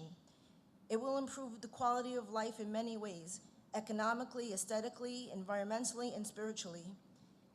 As a centerpiece for open development, the developed park will continue to provide benefits that only green space can provide. Long-term jobs will be created. It has a potential to employ at least 200 to 300 people, and long-term jobs will be about 30 to 40 people. This project will also remediate Melrose Site 32 and make it greener. The goal of this park is to keep the first 1 inch of stormwater during a 5-year storm, which is a goal of DEP. This is a $5.6 million project, and we have already raised $5.1 million. This $500,000 we are requesting from Red Sea will be the last piece of the puzzle. We appreciate you giving us the opportunity to present, and we hope you will gain support in this project. Thank you. Thank you. John McLaughling.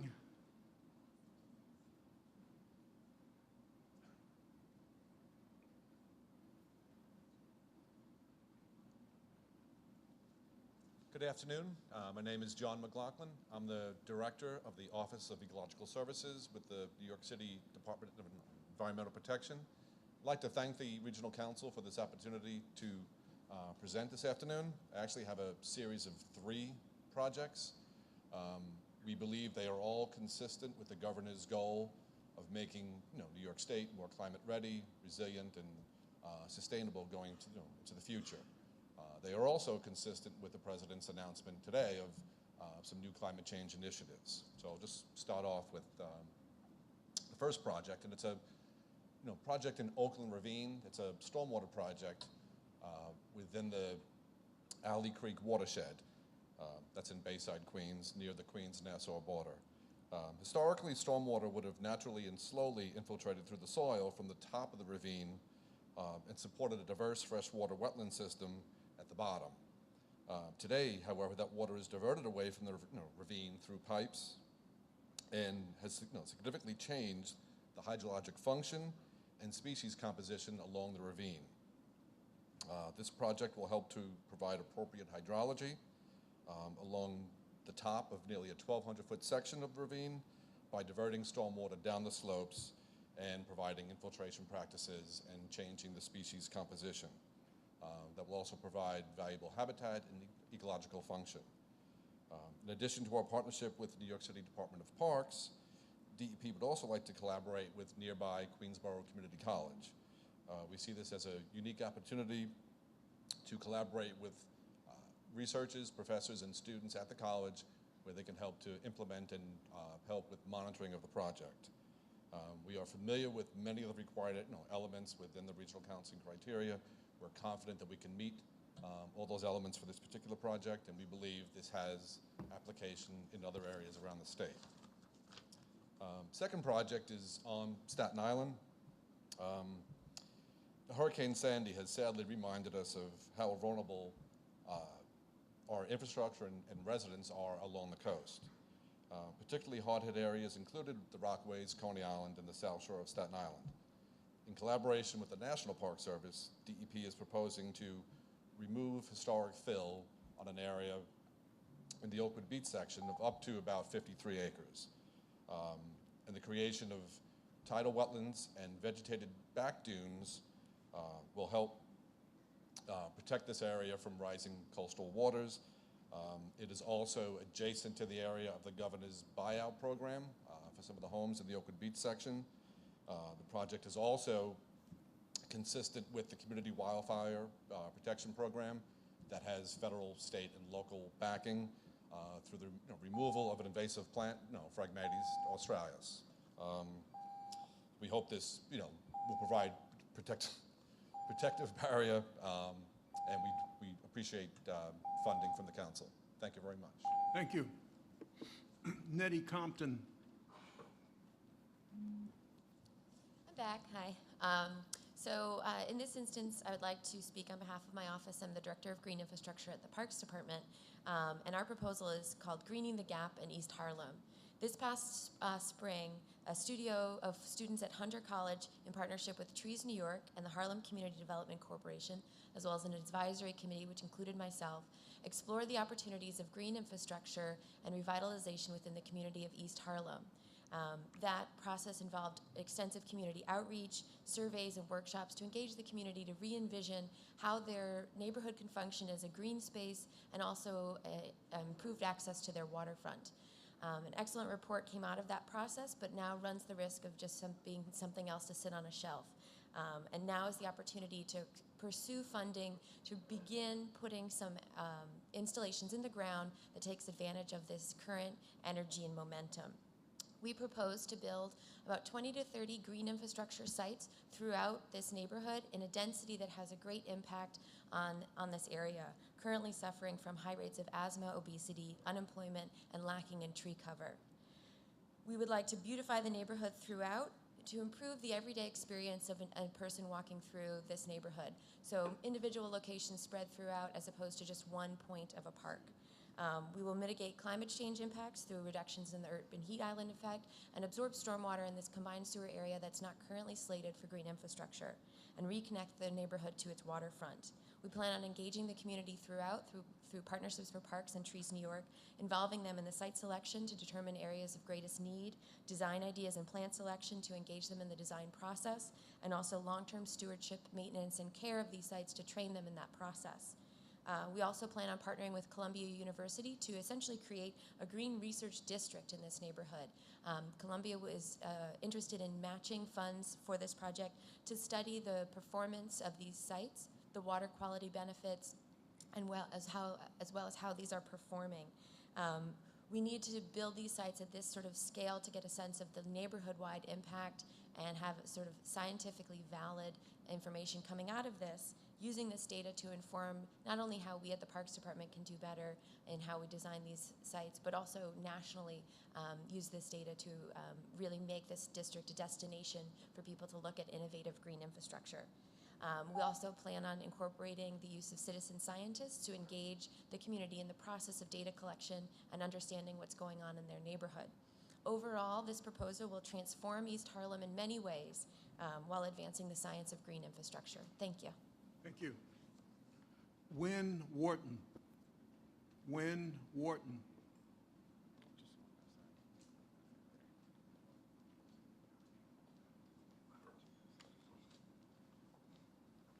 Hi, good morning. My name is Wynn Wharton, and I'm the Director of Development for BFC Partners. Prior to Hurricane Sandy, Staten Island had a growing population and economy. Hurricane Sandy inhibited this growth. In the wake of Hurricane Sandy, Staten Island remains one of the most devastated areas and economies in New York City and New York State.